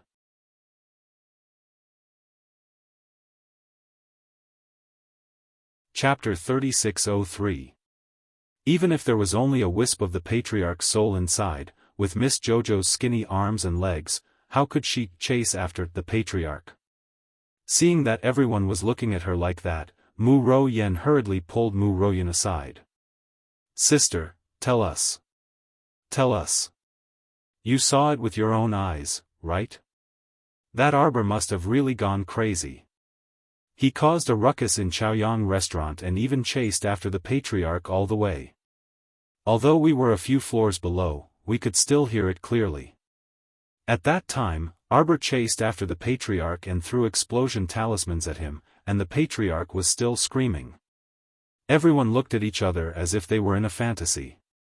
They looked at each other silently and saw a hint of disbelief in each other's eyes. What kind of joke was this?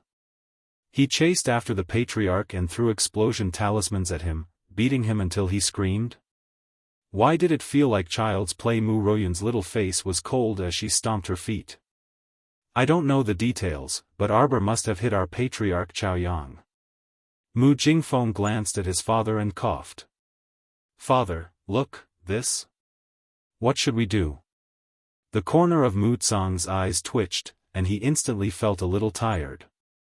Raising his hand to push his forehead, Mu Tsang said in a low voice, Come, all the elders gather together. Let's see if we can open Chaoyang Restaurant's main door a little. Jing Feng and I will go in to take a look. Yes. All the elders of the Mu family responded in unison. Father, I'll go in with you. Mu Jingrui interjected worriedly. Mu Tsang turned back to look at his youngest son and nodded with a smile. That's good. Then, everyone, come. Work together to open a crack in Chaoyang Restaurant. Jing Feng, Jingrui, and I will go in to see what's going on. Yes. All the elders instantly came forward and formed a large circle. One by one, they reached out and placed their hands on each other's backs. At the same time, they gathered their accumulated spiritual energy on Old Master Mu, who was standing at the front. Old Master Mu pushed out a palm and imprinted it on the empty space in front of him. A ripple appeared in front of him, and a translucent barrier appeared in the middle. The old man and the others worked together to tear a small gap in the barrier. In the blink of an eye, Mu Tsang called out to his two sons and flashed into the crack at the same time, stepping into Chaoyang Restaurant's territory. Mu Tsang had just said, Mu clan disciple Mu Tsang greets old ancestor Chaoyang. Just then, he heard a delicate reprimand coming from the wind. You old man, didn't you say that you would give them all to me? How can you let people in so casually? My good grandson, how would I know that someone would suddenly barge in? You call the shots here, you call the shots. If you don't want to see them, just kick them out. Nonsense? I'm so far away from them. How am I supposed to kick them? Sir Jojo yelled unhappily. My dear grandson, all you have to do is to recite the name of one of them and kick them. Mu Jingfeng instantly had a bad premonition. Before he could make a sound, he heard a rustling sound in front of him. Before he could take a defensive posture, he felt a pain in his chest. It really felt like he had been kicked heavily, and he was sent flying by a huge force.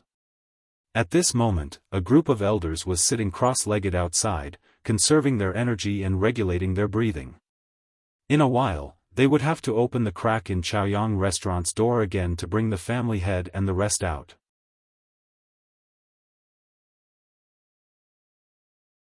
Chapter 3604. Who knew the patriarch, who had only gone in for 3 seconds, was sent flying out of the barrier. It was as if he had been kicked out of the barrier. His butt landed heavily on the ground. Everyone was dumbfounded. No one could make a sound for a long time. Mu Jingfeng's butt hurt even more, his chest hurt even more, and his face hurt even more. He could not speak for a while. Still, Mu Jingshuo reacted the quickest and immediately cried out, "Io, boss, what's going on? You were kicked out by our family's old ancestor, right?" The Mu brothers speechlessly looked at him at the same time. This sixth brother's mouth was the worst. Whatever came to his mind, he would spout and make jokes the moment he opened his mouth. What happened? Mu Jingshuo hurried forward to help his eldest brother up, but who knew that Mu Jingfeng would fling his hand away with a sullen face. Cough, big brother. The fourth brother, Mu Jingshao, stepped forward to help Mu Jingfeng. Seeing his ashen face and thick smoke rising from the top of his head, he did not know what to say to smooth things over for a moment. Mu Jingfeng's lips were tightly pursed, and he was simply unwilling to say anything. If everyone thought that he was kicked out by old ancestor Zhaoyang, his reputation would still be slightly better. If others were to find out that he, Mu Jingfeng, was kicked out of Chaoyang Restaurant by that unfilial daughter, then he would really have no place to hide his old face. His anger toward Arbor was practically bursting. If it weren't for the fact that these people were present, he would have wished for nothing more than to enter Morning Sun Restaurant again, capture Qiao Mu, and ruthlessly whip her. This unfilial daughter actually dared to treat her father like this. Was there still any law? Was there any justice in this world? If the heavens had eyes, they should send down 100 huge lightning bolts to destroy this unfilial daughter. Mu Jingfeng was extremely indignant. After standing up, his expression remained unchanged. It's nothing. You guys continue to stand guard here. When Arbor comes out later, inform me." After saying that, he immediately pushed through the crowd and left in a huff. How could he still have the face to continue staying here? Just by looking at the strange smiles in his brother's eyes, he felt that he couldn't continue to stay here. How could a prideful person like him endure this kind of humiliation? His hatred for Xiao Mu had truly reached a peak. At this moment, Mu Tsang and Mu Jingrui finally recovered from their shock in Chaoyang restaurant.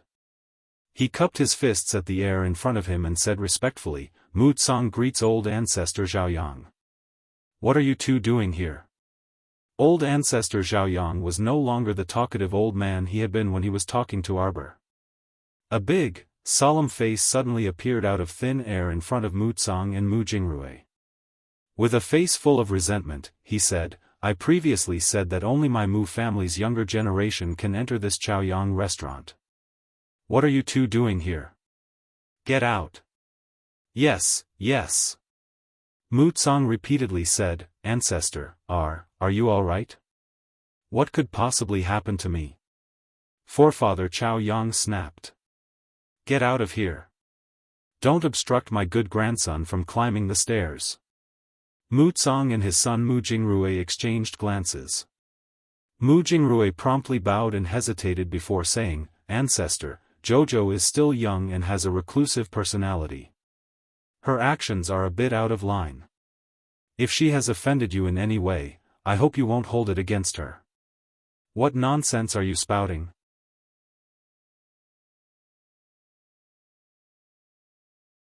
Chapter 3605.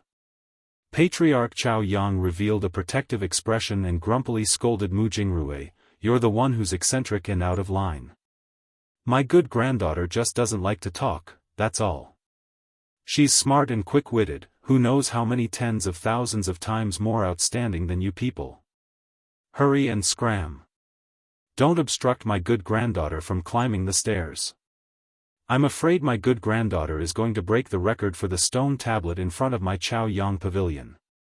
Thinking of this, the old man's large face hanging in the air smiled until all his wrinkles were exposed. Mu Jingrui looked at Patriarch Chaoyang strangely, then turned back to look at his father and quietly muttered, "Doesn't seem like it." "What doesn't seem like it?" Patriarch Chaoyang instantly scolded him in annoyance, "You brat, speak properly and say it louder." Mu Jingrui was instantly speechless and exchanged glances with his father. Mu Tsang awkwardly coughed, That, Patriarch Chaoyang, it's a misunderstanding, this is a misunderstanding." "What misunderstanding?" Patriarch Chaoyang's face was full of sharpness as he unhappily asked, "What? Did you guys forcefully open Chaoyang Pavilion's door and barge in, or did something really happen? Since you came in, why didn't you tell this old man clearly? Hurry and speak." Mu Tsang's mouth involuntarily twitched as he stammered, It's the two granddaughters that you kicked out just now. They're worried about your safety."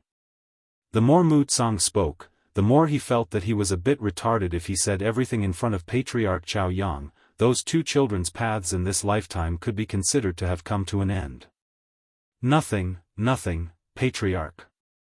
Mu Tsang quickly shook his head and coughed lightly, saying, Since Patriarch is fine, then we'll go out first." Mu Tsang was about to contact the elders outside to tear open the crack in the barrier and let the father and son out. Unexpectedly, Patriarch Chaoyang's large head suddenly floated down. His large illusory face pressed down on the father and son's heads just like that, his eyes staring straight at them. To be honest, this appearance was indeed a bit frightening. The father and son looked at each other, feeling goosebumps rising in their hearts. Old ancestor." Mu Jingrui braced himself and called out. "Finish what you just said." Old ancestor Chaoyang's face was full of anger. "Tell me, what did they say after they left?" These two girls, this old man's eyes were extremely sharp, and he could tell at a glance that these two girls were not good people. Those who entered Chaoyang restaurant came in through the back door. Originally, the old ancestor was a little disheartened because he hadn't seen many satisfactory disciples in recent years. After all these years, the Mu family was probably getting worse with each generation. This Chaoyang restaurant could only be used as a place for future disciples to dig for treasures. He would just let the two girls pick whatever they wanted and leave. Who would have known that the aptitude of these two girls was so poor? They were the two with the worst aptitudes that he had seen over the years. It would be strange if such a talent was arranged to enter Chaoyang brothel. Looking at how they had spent so much effort wandering around the second or fourth floor, in comparison, there was a little freak who had just entered Chaoyang restaurant and could go up to the 18th floor in one go. There really was no harm without comparison, and the old ancestor became even angrier when he did. In his anger, he gave each of the two girls a kick.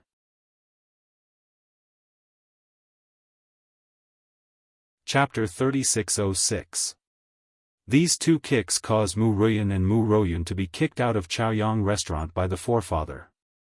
The forefather didn't expect that these two girls with evil intentions would dare to spread rumors outside and stir up trouble.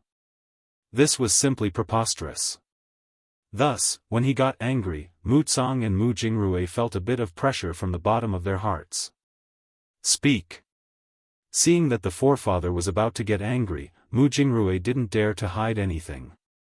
He hurriedly recounted everything that Mu Ruyan and Mu Royun had said. Ruyan said that you've been yelling the whole way that you're going to betray your master and exterminate your ancestors. She was worried about your safety, that's why she had us rush over so urgently to take a look. After saying that, Mu Jingrui also felt that this matter was a bit unreliable. Seeing the forefather's intimate attitude toward Arbor, he probably treated Arbor much better than any of the family's juniors. It wasn't like Arbor would really chase after the forefather, right? Moreover, with the forefather's current cultivation, even if 3 to 5 little Arbor came, they wouldn't be able to touch the forefather's soul in the slightest, right? They had all been tricked by Mu Ruyan and Mu Royun and ran in to get beaten up. Mu Jingrui took a deep breath and returned to his senses. He hurriedly said, "Please calm your anger, forefather." Mu Tsang also recovered at this time. He was outside earlier because he was worried that with his granddaughter's temper, she might really do something to betray her master and exterminate her ancestors. Now that he thought about it carefully, although this granddaughter of his was very cold and cheerless, her character was very good. He should have trusted her. Mu Tsang hurriedly cupped his hands and shouted, "Forefather, this disciple was muddle-headed. Please forgive me. This disciple will go out now." "Of course you're muddle-headed." Forefather Chaoyang shouted irritably. "The Mu family is really getting worse with each generation in your hands." Forefather Chaoyang snorted coldly. "This old man will go out with you. I have something to announce while I'm at it." Mu Tsang instantly broke out in cold sweat. Forefather." Forefather Chaoyang coldly glanced at Mu Tsang and Mu Jingrui. "If the Mu family is left to you to manage, it will decline.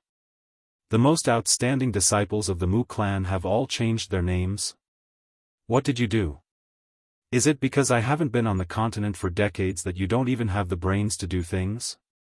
The Long family was originally our ally, and now that our relationship has become like this, you all have an inescapable responsibility." Mu Tsang's face was immediately filled with shame. He lowered his head and cupped his hands. "Yes, old ancestor is right." Forefather Chaoyang snorted. "If you hadn't chosen the wrong patriarch, how could the family have ended up like this? I can't help but feel angry when I see your foul faces." Forefather Zhaoyang scolded Mu Tsang the moment he opened his mouth. There was nothing old Master Mu could do. After all, Old Master Mu was the most prestigious Old Master in the history of the Mu family. If he scolded him, then so be it. Let the old man vent his anger, then everything will probably be fine. Let's go. Old Ancestor Chaoyang snorted and waved his hand. "I'll go with you." Mu Tsang immediately smiled bitterly and exchanged glances with Mu Jingrui before nodding repeatedly. Now that he followed the old ancestor out, there was no need for the elders outside to work hard to open the Chaoyang pavilion's door. The two followed behind old ancestor Chao Yang. As soon as they went out, old ancestor Chao Yang's wrinkled face enlarged and appeared above everyone's head.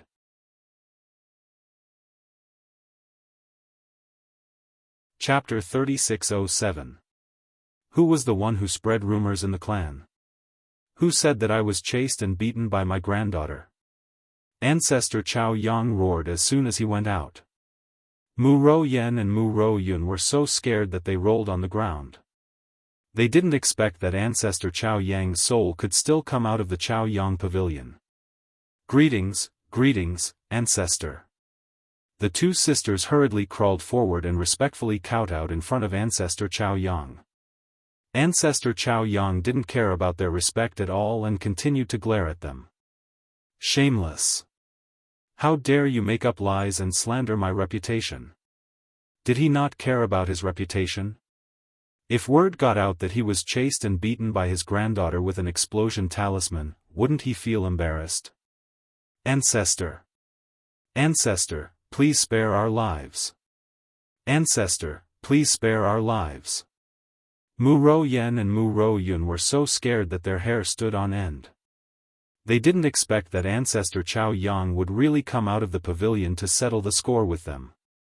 So it was indeed Mu Ro Yen and Mu Ro Yun who were spouting nonsense. The Mu clan disciples all talked at once and whispered. Like I said, Ancestor is a senior expert. How could he be chased and beaten by Miss Jojo? Everyone nodded in agreement. Their eyes were still filled with disdain as they looked coldly at Mu Ro Yen and Mu Ro Yun. The good days of these two sisters could be considered to have come to an end. Now that they had offended Ancestor Chao Yang, not to mention that their concubine couldn't protect them, even the patriarch wouldn't be able to settle this matter completely. Mu Ro Yun was slightly smarter than her sister. When she realized that the situation wasn't right, she hurriedly kowtowed and begged for mercy.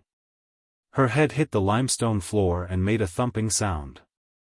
Ancestor, Ancestor, I was wrong. I shouldn't have listened to my sister's words. I didn't know the truth and spoke casually and tarnished Ancestor's reputation. Mu Ro Yun's words immediately pushed the blame to her sister, Mu Ro Yen. Mu Ro Yen was instantly flabbergasted. She turned back to look at her and hurriedly kowtowed.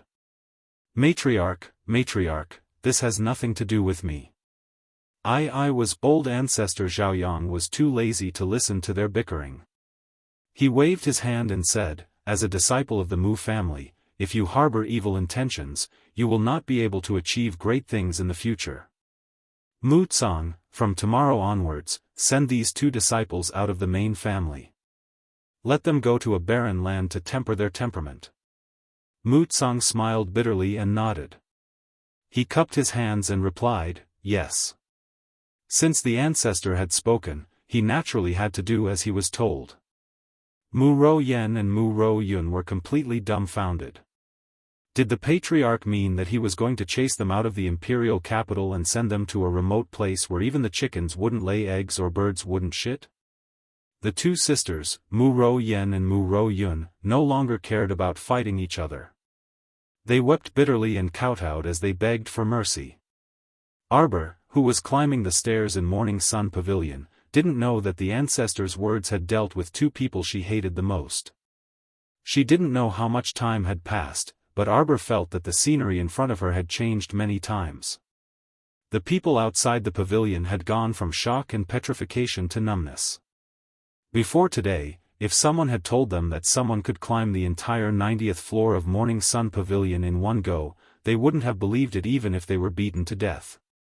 Today, reality gave them a resounding slap in the face. It blinded everyone's dog eyes.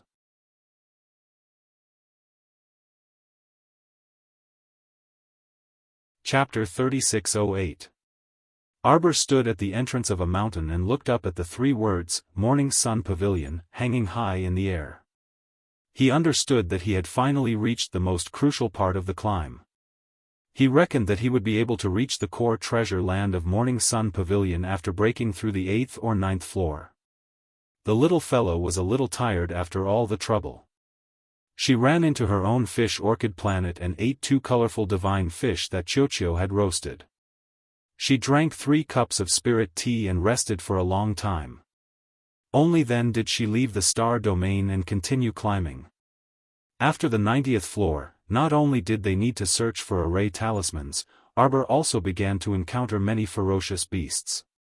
Subduing these ferocious beasts naturally required some effort. Unfortunately, Miss Chiao had more people on her side. When she was too lazy to deal with the ferocious beasts, she would let Qi Xianxian and the rest out and beat them up. The matter was easily resolved. On the other side, the patriarch was lecturing the Mu family members non-stop outside. Who would have thought that the little girl was cheating all the way? Patriarch, it's the 99th floor. The 99th floor. Patriarch. Patriarch. When Mu Jinshua cried out in shock and abruptly interrupted Patriarch Chao Yang's long-winded lecture, everyone's expressions had already turned from numb to tranquil. Don't ask them why they had such expressions. Because at this moment, they simply didn't know what other expressions they could show other than being expressionless. Shock. Shock. Shock and stupefaction. Don't joke around. They had already gotten used to it since yesterday evening. Like idiots, they stood for an entire night until dawn, and someone broke through the 99th floor of Morning Sun Pavilion. Was this a myth? This was definitely a myth. At this moment, Mu Jingrui could only look at his father with a wry smile. Needless to say, this child Jojo's talent was truly much higher than anyone else in the family. No wonder the patriarch liked her so much and valued her so much. The patriarch also turned to look at Morning Sun Pavilion and beamed. This old man wants to announce the second matter. This old man wants to pass on the position of Mu family head to my good grandson. At first, everyone thought that they were hallucinating, but after looking at each other, they realized that everyone else had the same confused expression on their faces. Suddenly, their whole body quivered, and the drowsiness from standing all night was instantly awakened by the shock. Old ancestor, what did you say? The Mu family's second son, Mu Jingxing, had an ashen face. It could be said that he was quite unsightly. What kind of joke was this? Previously, he was already very dissatisfied with Mu Jingfeng, who had neither virtue nor talent, succeeding the family head's position. Now, the old ancestor actually said that he wanted a young and inexperienced lass to lead the entire Mu family. Meanwhile, Arbor was standing on the 99-story Morning Sun building's core defensive array. With a thought, Shaochen casually waved his hand. Mu Jiateng, who was sitting cross-legged on the 12th floor of the Morning Sun Pavilion, appeared on the transparent barrier in front of the formation. As long as someone entered Chaoyang Tower, Arbor would be able to see it if he wanted to. Turning off Mu Jiateng's image, Arbor slowly walked through the core defense array and looked up at the 4 golden bronze doors in front of him. Reaching out to push open the first door, Sir Jojo walked in expressionlessly with a pair of small paws behind his back. Seeing the emptiness inside, the little fellow's eyes did not have the slightest ripple. She took out 2 revealing talismans and flicked them out.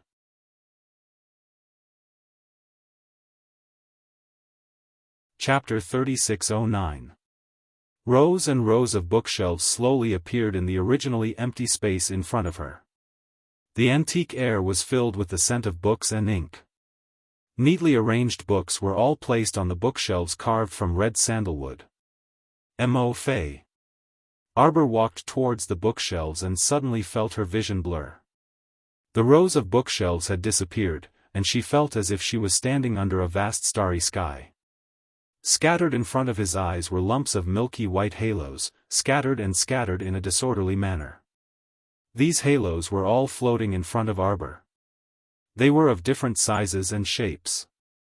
Arbor raised a small hand and casually grabbed a small light spot. Holding it in her hand, she used her divine sense to penetrate it. Only then did she see clearly that it was a book about medicine. She gently let go of the book and went to grab another small light spot. What she saw now was a book about cultivation method inheritance. Presumably, this first golden bronze door contained all kinds of cultivation method inheritance manuals, as well as some books related to pills and talismans that the Mu family had collected since the upper 3 continents. Arbor slowly walked under the vast starry sky in front of her. She reached out and flipped through the cultivation method manuals in front of her. Seeing a 9 lightning haste spiritual technique, she took it and planned to give it to Xian to learn later. Just like that, she wandered under the starry sky for more than 2 hours. Arbor looked at the vast sea of books in the distance and decided to leave it at that for the time being. If she continued to wander like this, she didn't know if she could finish browsing in 3 days and 3 nights. She still wanted to go to the other 3 spaces and see what was inside. After exiting the first golden bronze door, the heavy door closed by itself. Standing before these large doors, Qiao Mu was like a tiny blade of grass. This door was estimated to be 100 feet tall. From this, it could be seen how vast the space inside was. At this moment, above the first door, on the originally empty signboard, 3 large words appeared: Book Collection Pavilion. Arbor glanced at it and turned to walk towards the second door. She gently pushed the door with her palm. The second golden bronze door creaked and automatically opened inwards.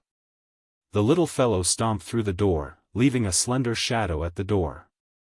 As soon as he walked in, he could smell the fragrance of herbs in the air. It seemed that this should be a medicinal pill pavilion. After throwing out a talisman, the scene in front of him still transformed into a sea of stars. However, at this moment, the sea of stars in front of him was filled with all kinds of green herbs. Inside those small light spots of different sizes were elixirs made by famous masters. Every single one of them was at least at the divine tier. He walked around Arbor and didn't find any pills or herbs that were below God tier. He was amazed by forefather Chao Yang's generosity. This was a proper nouveau riche. Arbor waved his hand and took out a pill wrapped in a ball of light. He sniffed it and swallowed it. At the same time, the 2 eggs and the 3 puppies suddenly jumped out excitedly. They jumped back and forth in the starry sky, and the eggs and dogs barked. Arbor looked at them expressionlessly and stepped on the tail of one of the puppies. Calm down. They'd been with her for so long, but they still looked like country bumpkins. They were so excited at the sight of some god-tier pills. Sure enough, the forefather was the forefather. After living for so many years and accumulating so much wealth, he wasn't much worse than her at all.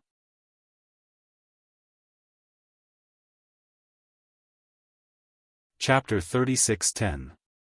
Arbor picked up a few pills and held the 3 puppies and 2 eggs. She knocked their heads one by one without any expression on her face. Of course, the eggs were round, so it didn't matter where she knocked them. These pills are for you. Arbor stuffed the pills into the puppy's hands and put them away. She held the 2 eggs in her hands and tilted her head. I'll give you some medicinal liquid to soak in later. Behave yourself for now. The 2 eggs had been through a lot. Without enough sacred power to support them, it was very difficult to make them break out of their shells. Qiao Mu stroked her small chin as she pondered. Didn't venerable ancestor say that he collected all the rare treasures in the world? His grotto heaven and immortal abodes were everywhere in the 3 provinces, and he even found a sacred meridian? If he could find that holy vein, perhaps the 2 eggs could still be saved. Thinking of this, the little girl's mood improved. She walked out of the golden bronze door and went to the next room. In the 3rd room, there were many magic treasures and artifacts. Arbor planned to organize them when she was free. She replaced some of the things in the Maple Pavilion and gave some good ones to her senior sisters. As for the 4th door, Arbor couldn't open it. She walked around the door curiously but didn't find anything unusual. Since she couldn't open it for the time being, Arbor didn't think about it anymore. She walked out of the Chaoyang Pavilion and heard a commotion. Arbor didn't care about the people of the Mu family who were talking at once. She turned to Patriarch Chaoyang and shouted, "Are you going back? I'm going to start collecting." The old man said that the whole Chaoyang Pavilion was hers, so it was hers. Sir Siqiao was not someone who liked to be courteous to others. Since the old man was willing to send him off, Sir Siqiao could only gladly accept it. Patriarch Chao Yang had expressed his intention clearly. He was a little tired now. After all, he was only a soul and had to wait for his body to come back. Before leaving, the old man shouted at Mu Tsang with dissatisfaction, "You little brat, ask someone to remove my memorial tablet from the ancestral hall." The old man wasn't dead yet. Offering incense to the memorial tablet so early in the morning, could it be that they couldn't wait for him to die early? Mu Tsang's old face stiffened. He couldn't help but smile bitterly. How could he have expected Ancestor Zhaoyang to be so mischievous? It had to be known that the life lantern he had enshrined in the ancestral hall had long since disappeared. In addition, Ancestor Zhaoyang had not appeared in the past few decades. Who would have thought that Ancestor Zhaoyang had only gone out to travel? Of course, there were even more ridiculous things to come. Old Ancestor Chao Yang, on the other hand, showed up and reprimanded his descendants. After that, he went back to hiding in Chao Yang Pavilion. In the end, he had left behind a huge mess, and he still needed this old man to deal with it. Just thinking about it made him feel tired. Xiao Mu didn't care what the other people from the Mu clan were thinking. With a flick of her finger, she swiftly struck out several talismans according to Ancestor Chaoyang's instructions, storing the Morning Sun restaurant in front of her into a sealing talisman. Subsequently, she tossed it to her fish orchid planet for the sapling to set up. As for Mu Jiadeng, who was still in Chao Yang Pavilion, Arbor did not make things difficult for him. Since Mu Jiadeng had entered the Chao Yang Pavilion with his own ability, he could continue. When Mu Jiadeng left the Chao Yang Pavilion, he would ask Xiuqiu to throw him out of Fish Orchid Star.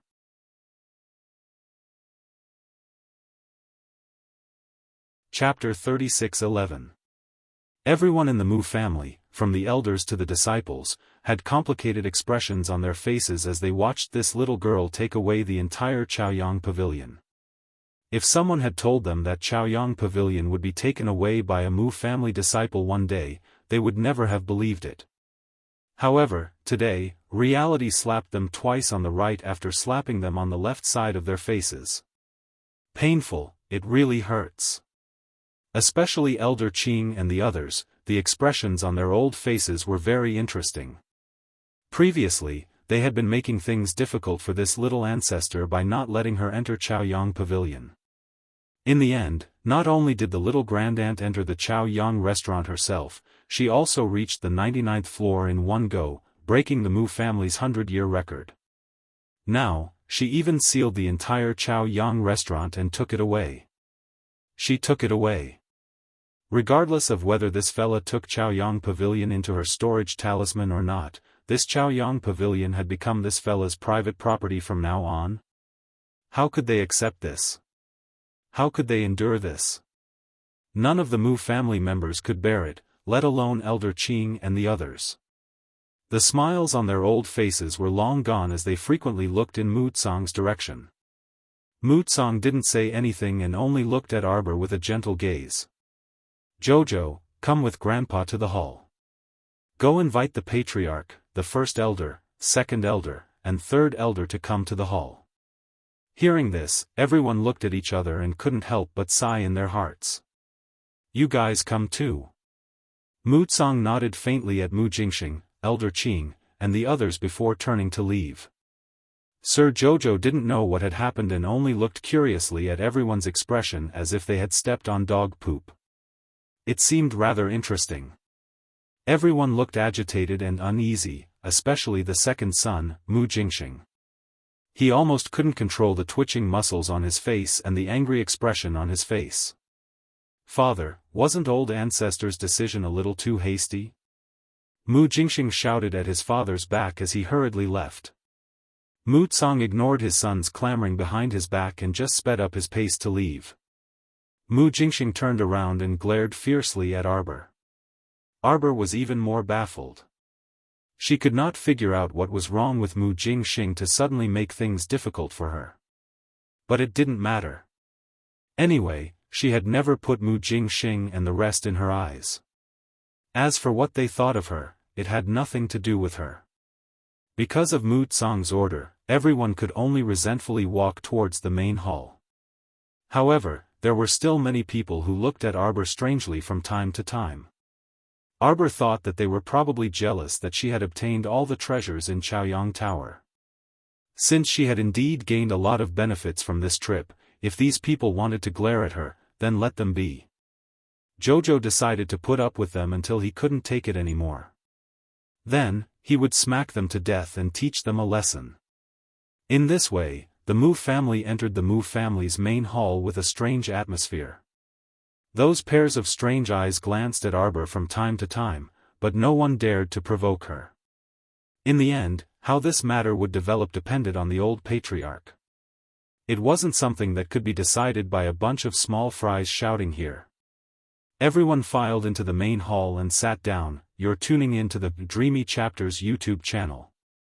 We're so grateful for your support, and don't forget to subscribe to join us on this incredible journey through captivating stories. Your generosity through donations truly makes a world of difference, as it's the primary source of revenue that allows me to expand and enhance this channel for you. Thank you from the bottom of my heart for being a part of this adventure.